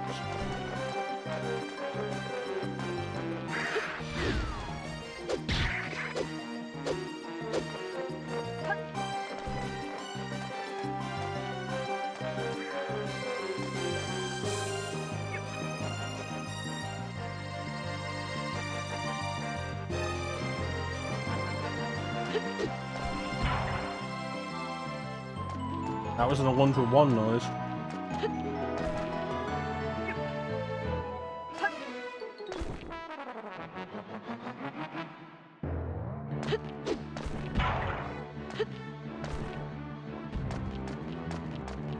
Isn't it?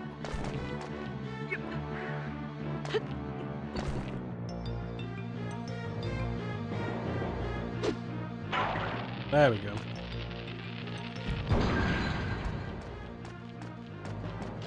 I guess there's another puzzle piece.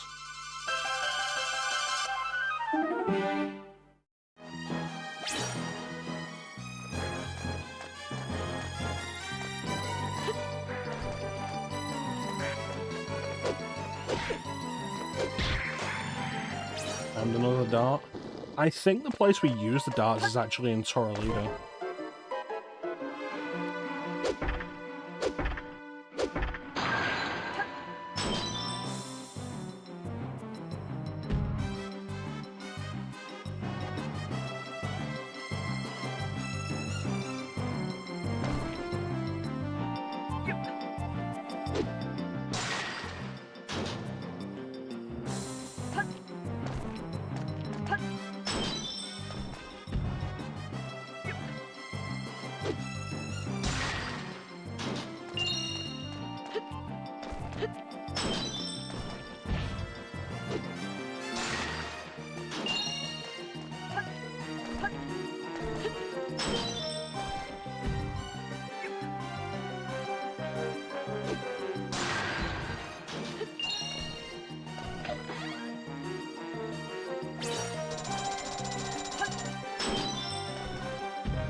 I do, like, generally on average find these...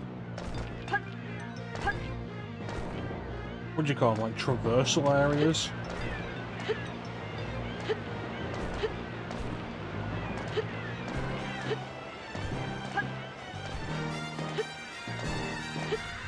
Like, these little stages between areas be, for the most part, generally entertaining enough and not really frustrating or tiresome.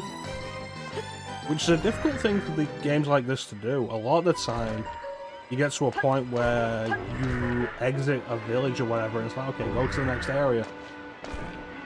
And you start getting really tired of these in-between points. Usually because they're too long, more often than not is the case.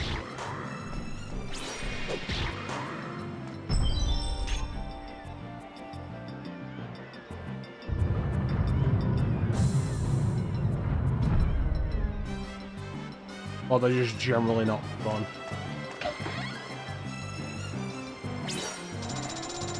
Here in the money.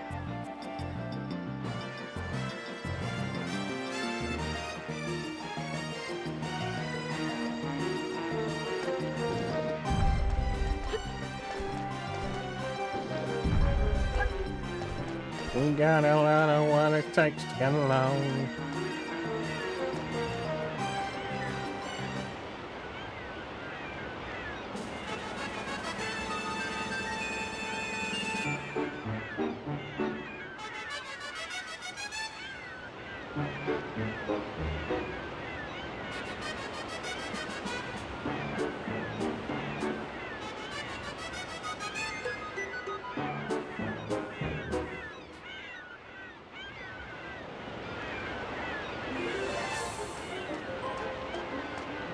Anyway.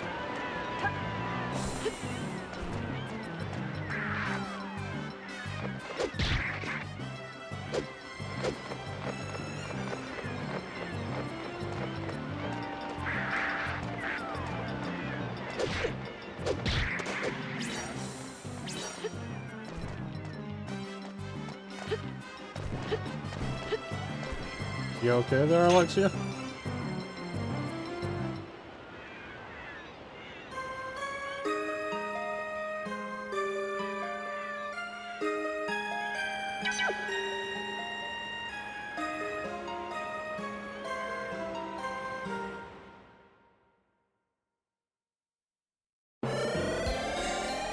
We're just never going to make her happy, are we?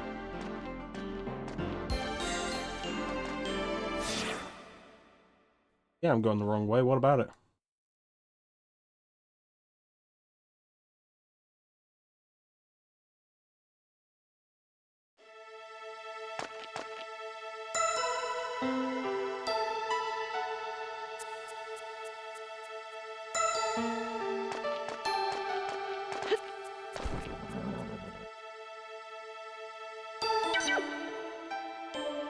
Let's buy that health increase.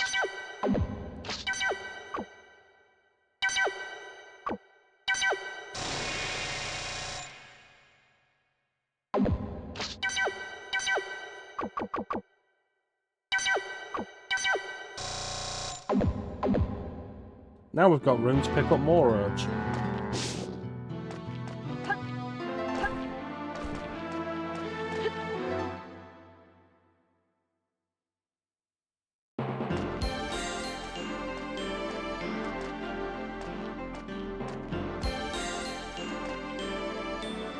Corolido.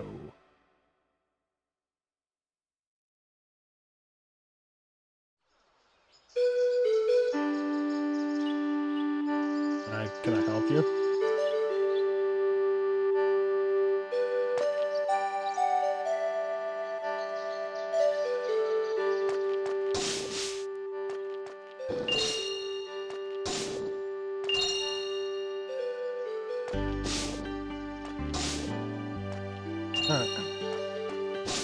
So we're looking for a pathway to Mithra Valley.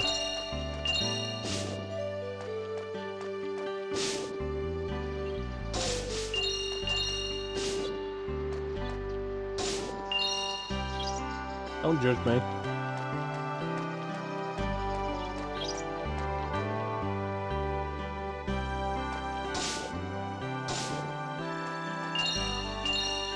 Well, let me use my sword in town, Alexia. I have to kick all the bushes.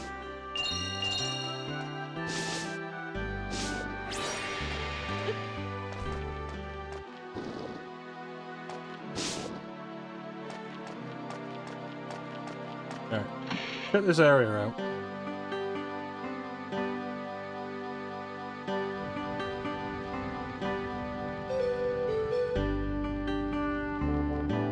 No.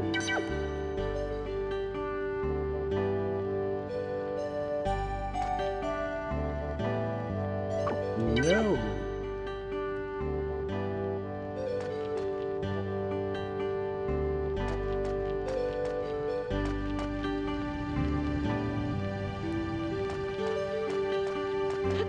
A gambling town.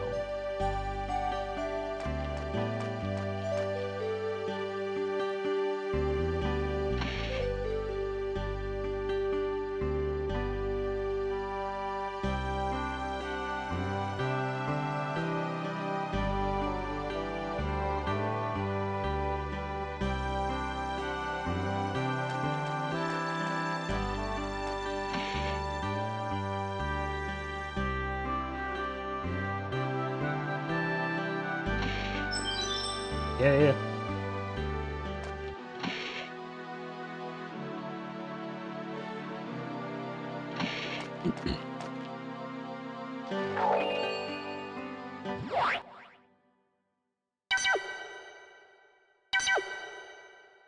Yes. No, they didn't destroy the save point in Paco Village. They just moved it to the mountain. Did they? Was it on the mountain all along? I don't remember where it was.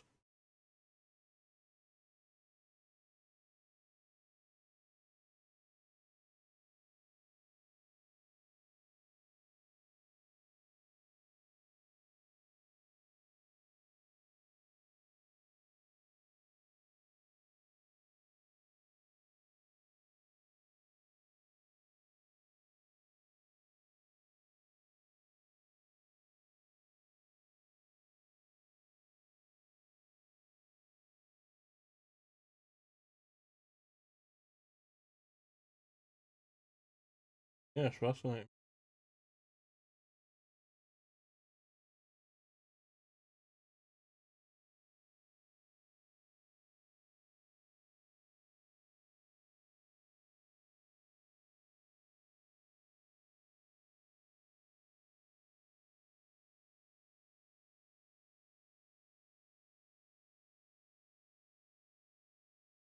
I'm feeling pretty tired.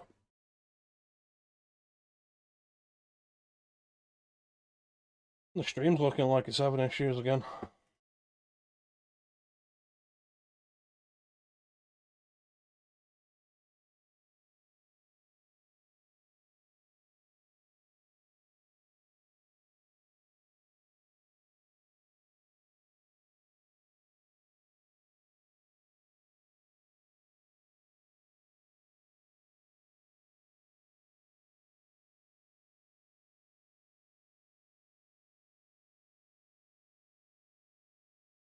Yeah, it's resolved itself. Hmm.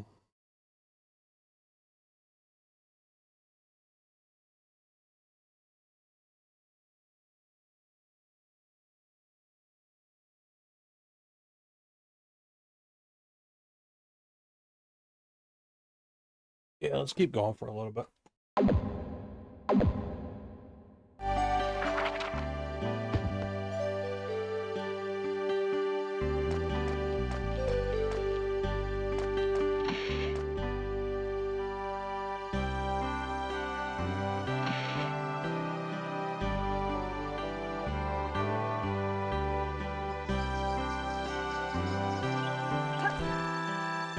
Yeah, I'm just gonna jump through your open window.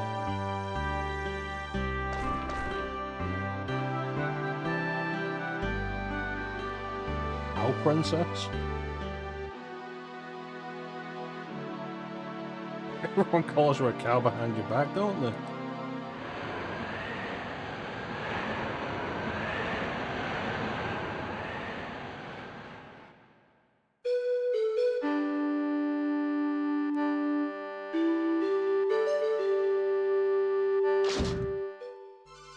That's 5.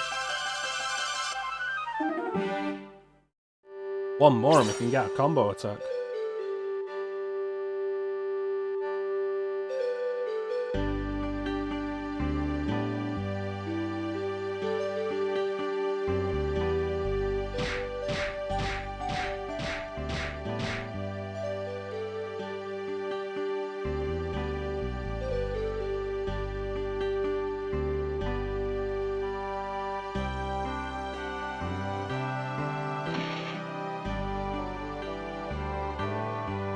Well.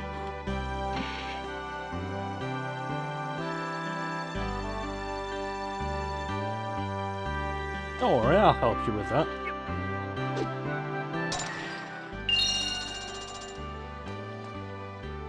Feel better now?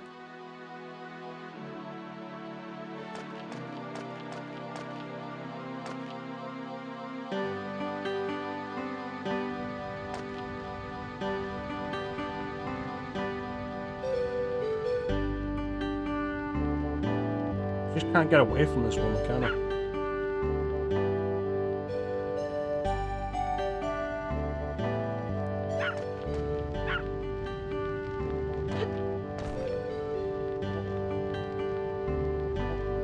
Right, PS1 dog. Right.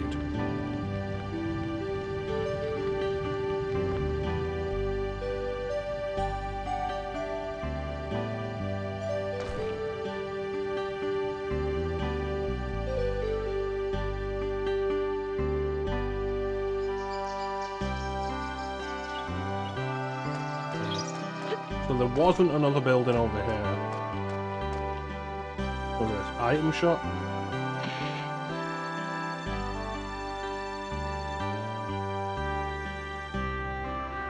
Hello, I'd like to buy some items.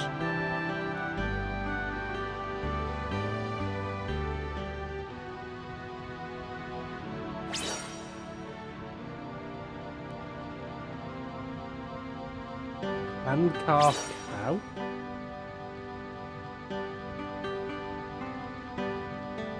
This is probably going to be like a game-long trading quest, isn't it? I feel like by the time this game came out, Zelda had already done 2 of those. So they could be intending to copy it.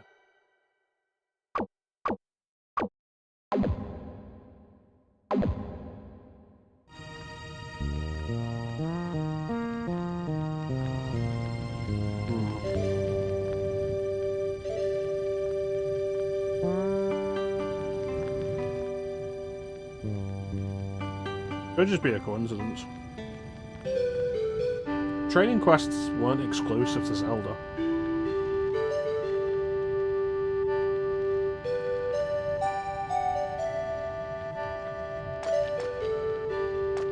So somebody's probably going to want this hand-carved cow for something.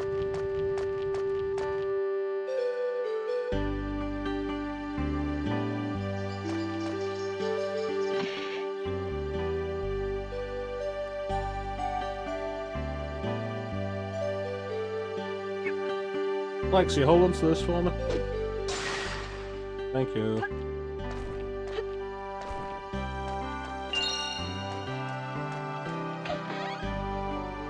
Tonic. I forget, can I only hold on to like to one of those like in the first game?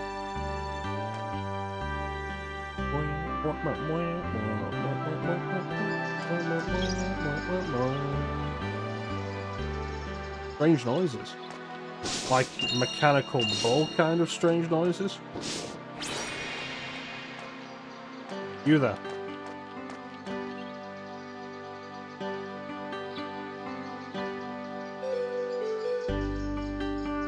Do you?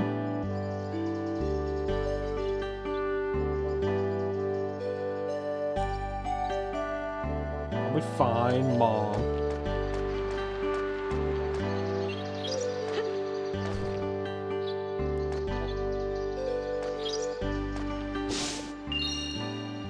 Okay, so far we've learned absolutely nothing about the mechanical bull.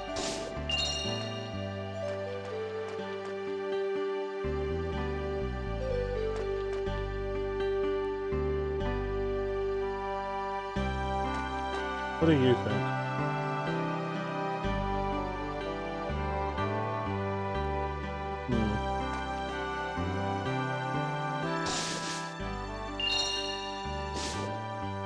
Well, maybe we should check out that bull arena.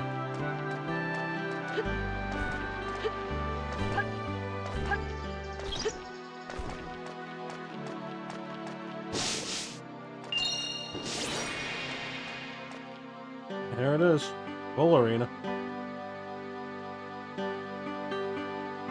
Full fighting arena.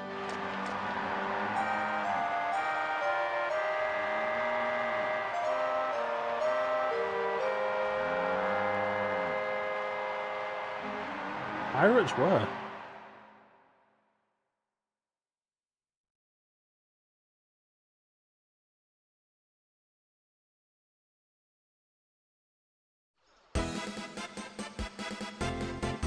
Oh, those goofballs? They couldn't have bombed the village. So there they are, the cowardly pirates we've been looking for. Who's that? Never seen her. Huh? What?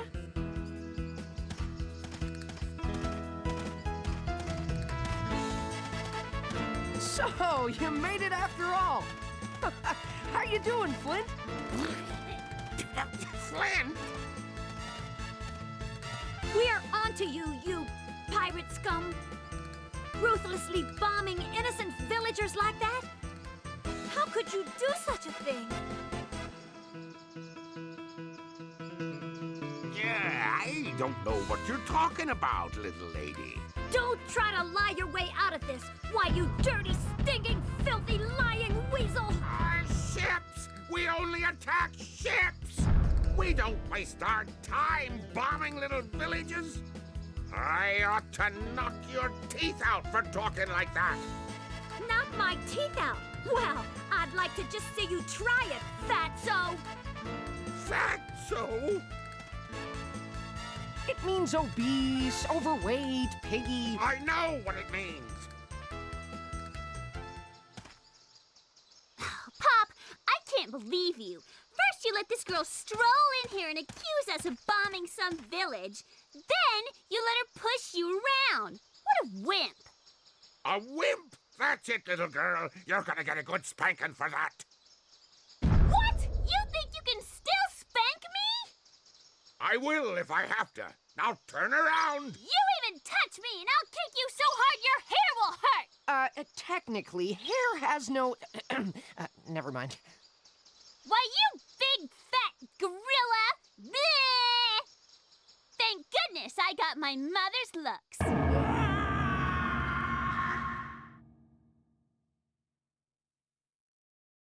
His reaction is what makes that funny. Ruby! Huh? Ah! He did a flying slap. Uh-oh.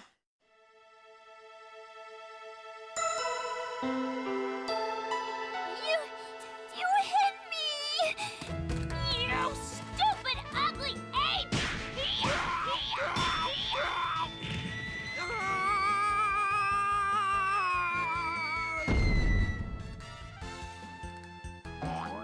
How dare you kick your father?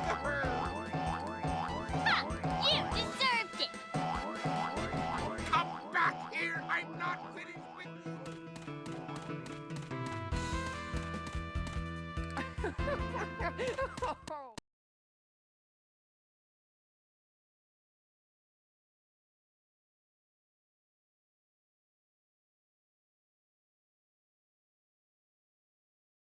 Given how dark and serious the first game was, I feel like you can understand the disappointment people would have had going into this. Thinking like, oh, Alundra 2, I loved Alundra.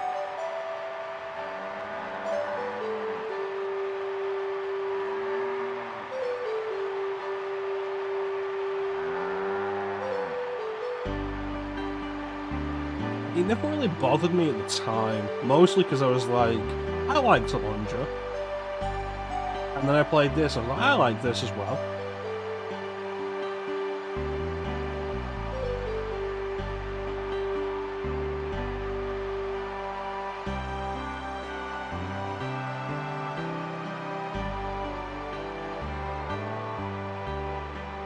Yeah. I like Alundra. This is Alundra 2. I like this as well.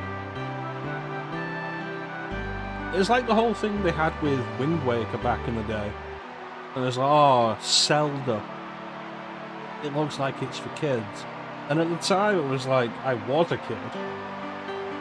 And also, like, I like Zelda. This is new Zelda. Oh, it looks really different, yeah, but Ocarina of Time looked really different to A Link to the Past.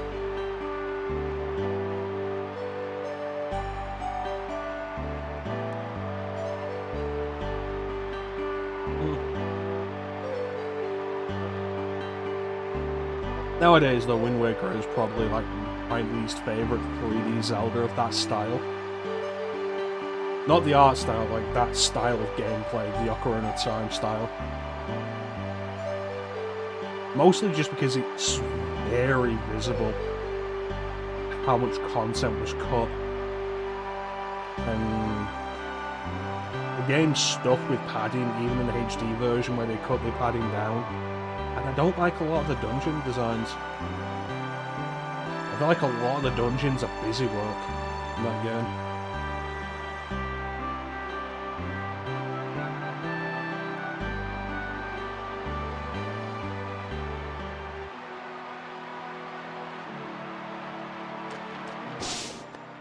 Yeah, and then like, you end up in the Earth Temple and the Wind Temple, and those dungeons are both about using the command melody to control another character.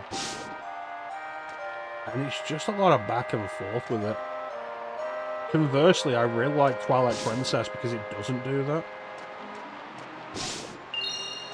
And while you can argue that game's full of padding as well, and it is pretty slow-paced at times, which can be a problem, I absolutely understand that.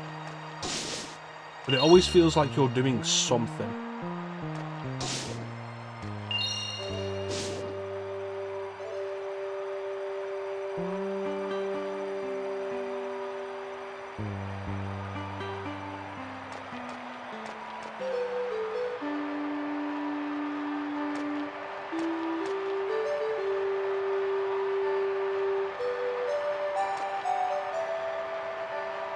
$500, no.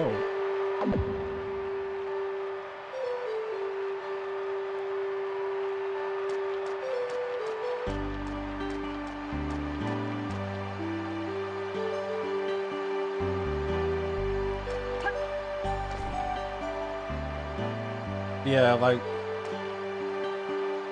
I don't know, Twilight Princess ends up with... The overworld is overly big and not a lot happens in it. There's not a lot to do with it.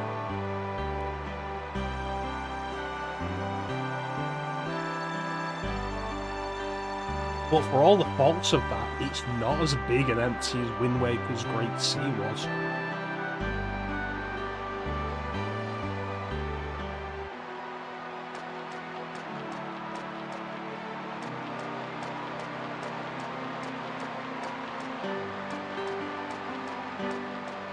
He has Great Sea, you say?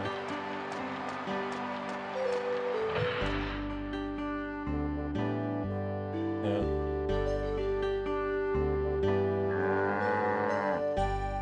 And interesting stuff does happen between dungeons in Twilight Princess, I feel. Some of the stuff that happens is interesting. Especially once you get past the first half of it, where every new area opens with you having to do the Twilight section. Like, once that's done, you never really have to do it again, and it's great. I like that they never put you into it again. That said, though, like, Wind Waker is probably my favourite soundtrack in the series. I love Wind Waker's soundtrack, especially its sound font.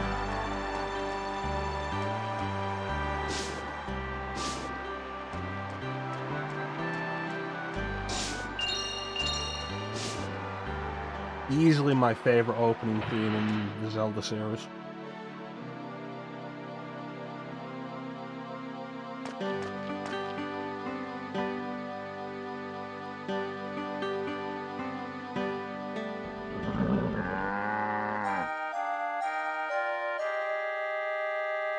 Yeah, money's been disappearing from my wallet too. Like, Link to the Past doesn't have much of an opening theme. It's the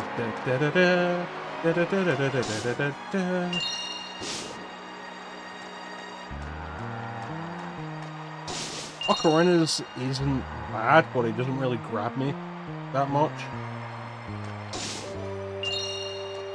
Majora's Mask takes a while to get going, and then it's really mostly just the clock sound theme.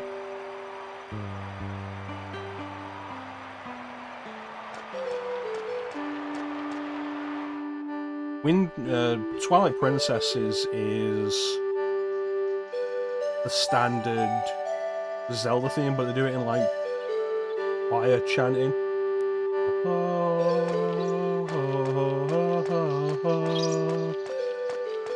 And it's like, that's cool. And it fits the vibe they're going for. But, like, Wind Waker's opening is great. My second favourite is probably OG Zelda. I love those NES tones. It goes do do do do do do do. Like, starts like do do do do do do do. Like, I love the tones they use for it. It's great. And it's the first appearance of the classic Zelda theme, and it's really good.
Listen, lady, if you're gonna shout your business down the street, you can't be mad when everybody hears it.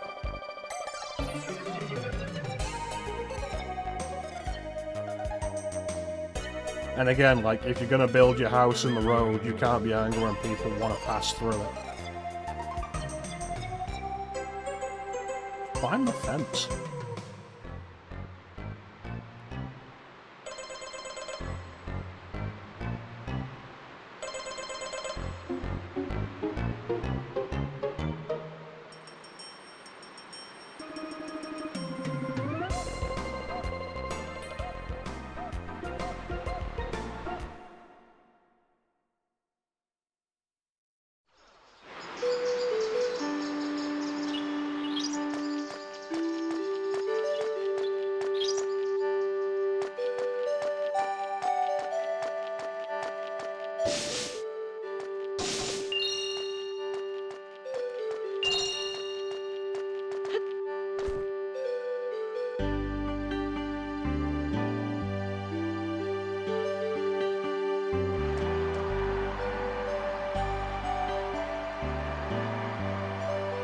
Oh god, Electra, I'll push you into the river.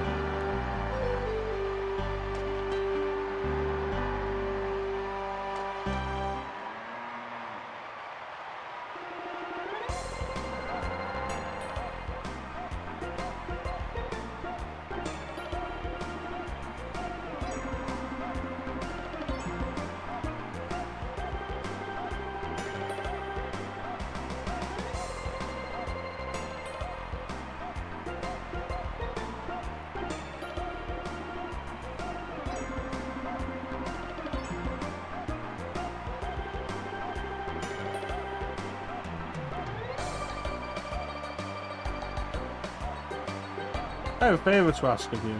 Okay, give me some money.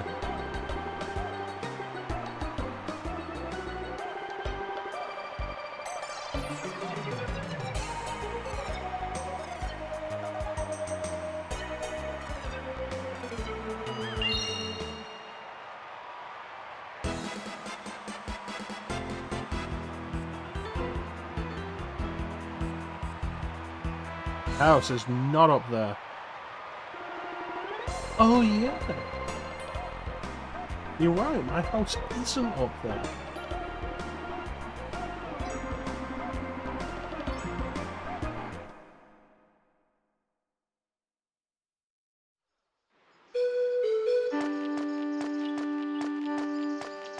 I don't know how this guy can go broke when there's just always money in the grass and the grass keeps regrowing.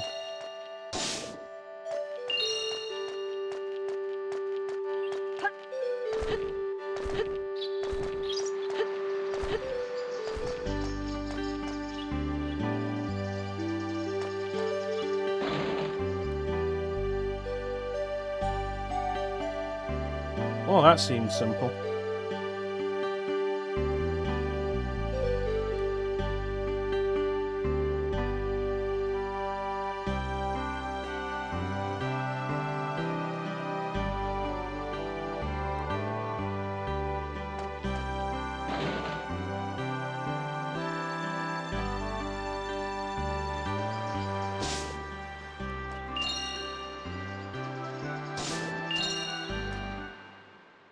That seemed really shallow.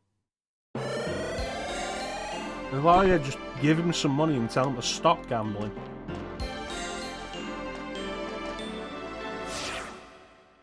Spoiler warning, like, that's not the end of it. It seems shallow, but there's more to it.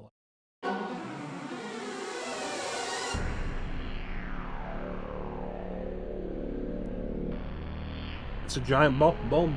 Sure.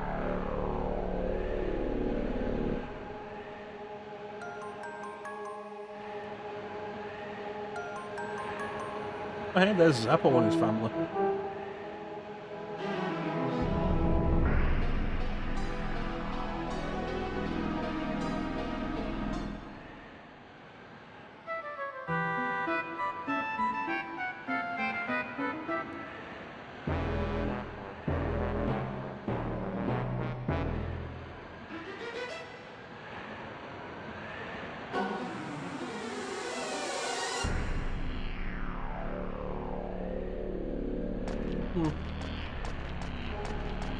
What do you think, Clint? You think you'd ever give this game a shot? I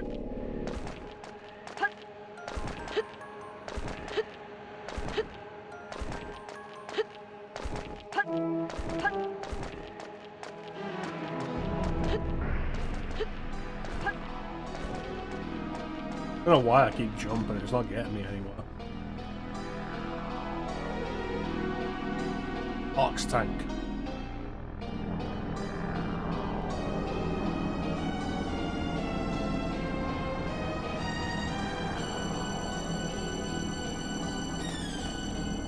It is possible. You have to buy it physically. It ain't available digitally. The first one is. You could get the first one on PSN, PS3, PSP, and Vita. This one isn't. Not really sure why. Anyway, this is the first real dungeon.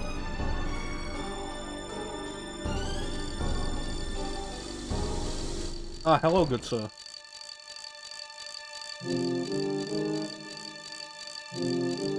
You seem to have a key in your back and you're making clockwork noises.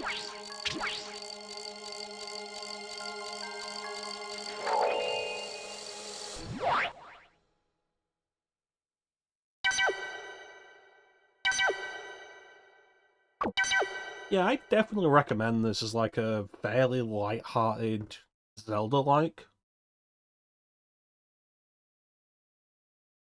That's a term on Reddit now. I do own, I do actually own this game physically.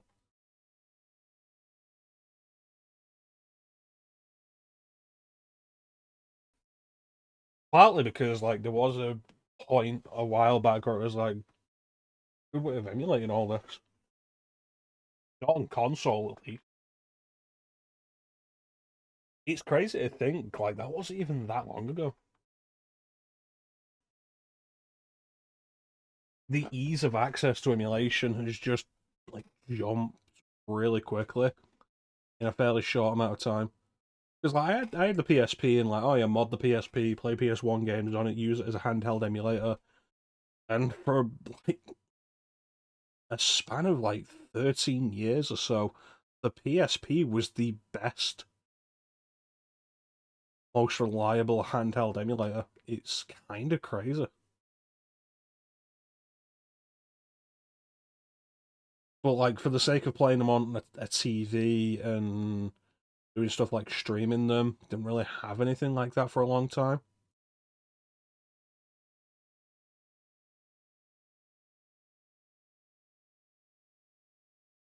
And then emulation boxes became more available and such. Ended up getting a few of those.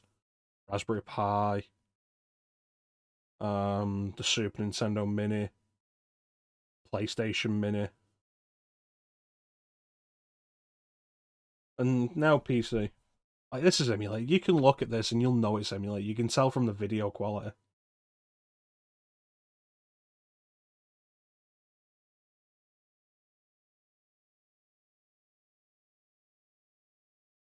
But yeah, it's a large part of the reason why I own as many PS1 games as I do. Because I wanted to play them on the TV or stream them or record them back when I was doing Let's Plays.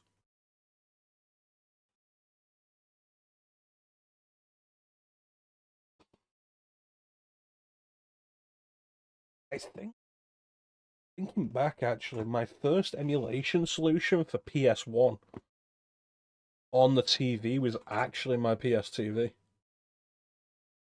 Once I soft modded that. Once I was able to soft mod it. Fun fact, actually, if you go back and watch my original Alundra stream, that was actually played on the PSTV.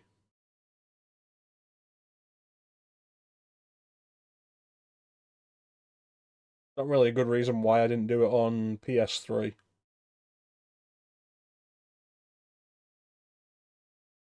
Because I own it digitally on PSN and I own it physically. I've had Alundra for years. Decades at this point. It's my original copy from when I was a kid.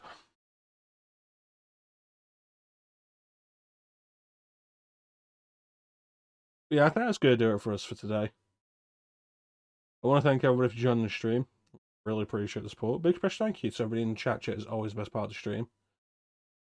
Clem, Teak, Flame, Manda.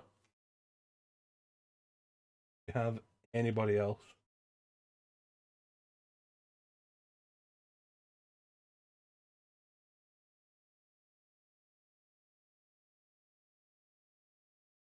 No, it looks like everybody. I noticed Ninja's lurking. I hope he's enjoyed this episode of the Jennifer Hale experience.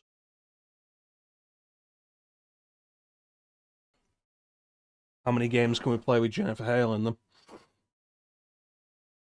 I think this year, just for the PS1 stuff, this marks 2. Let me double check. Check the list. I should be able to tell off the top of my head if something had Jennifer Hale in it or not. Because we know Ninja really likes Jennifer Hale. Oh yeah, year of PlayStation. Jennifer Hale is in Spider-Man. About the sort of VR missions. I think her voice is in that as Naomi Hunter. I think she says impressive.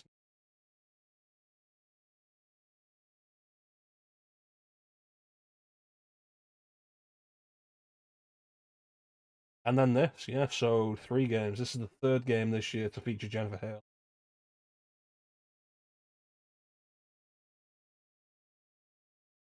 Game number 12. 7, 8, 9. What? 11 here. 1, 2, 3,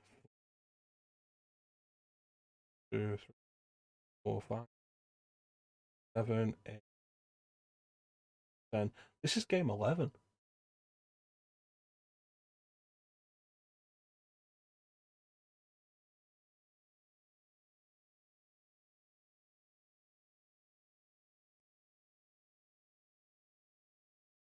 That number from then.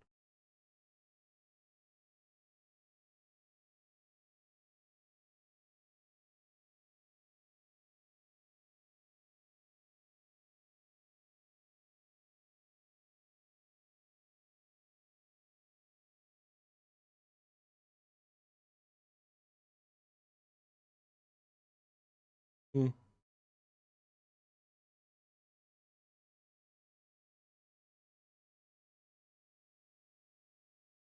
Oh well. But yeah, thank you to everybody for joining the stream. I always really appreciate the support. Big express thank you to everybody in chat. Chat is always the best part of the stream. Monday today, right?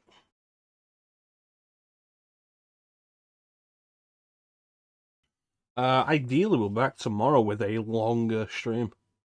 I know this has gone on for 4 hours. It feels like less because we finished Legacy of Kain and we started this. But the timer I've got up here says it's been like 4 hours. If I go longer tomorrow, we could possibly make this a 3-part playthrough. Not sure. We'd have to see. I forget exactly how long this game is. We'll see, and I hope you guys end up enjoying this. After this, we are probably going to jump straight into Ace Combat 3. Unless I decide to be cheeky and do something else real quick, like Dino Crisis.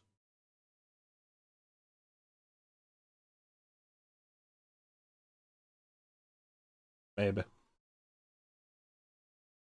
I told Ali I'd let her know if I was going to do Dino Crisis anyway.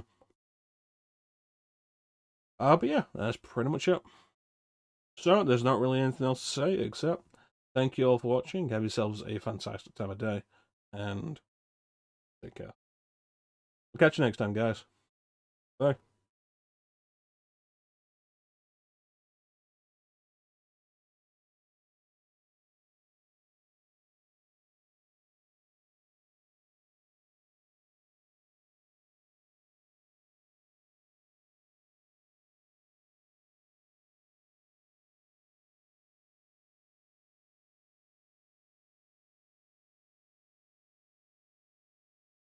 What you say?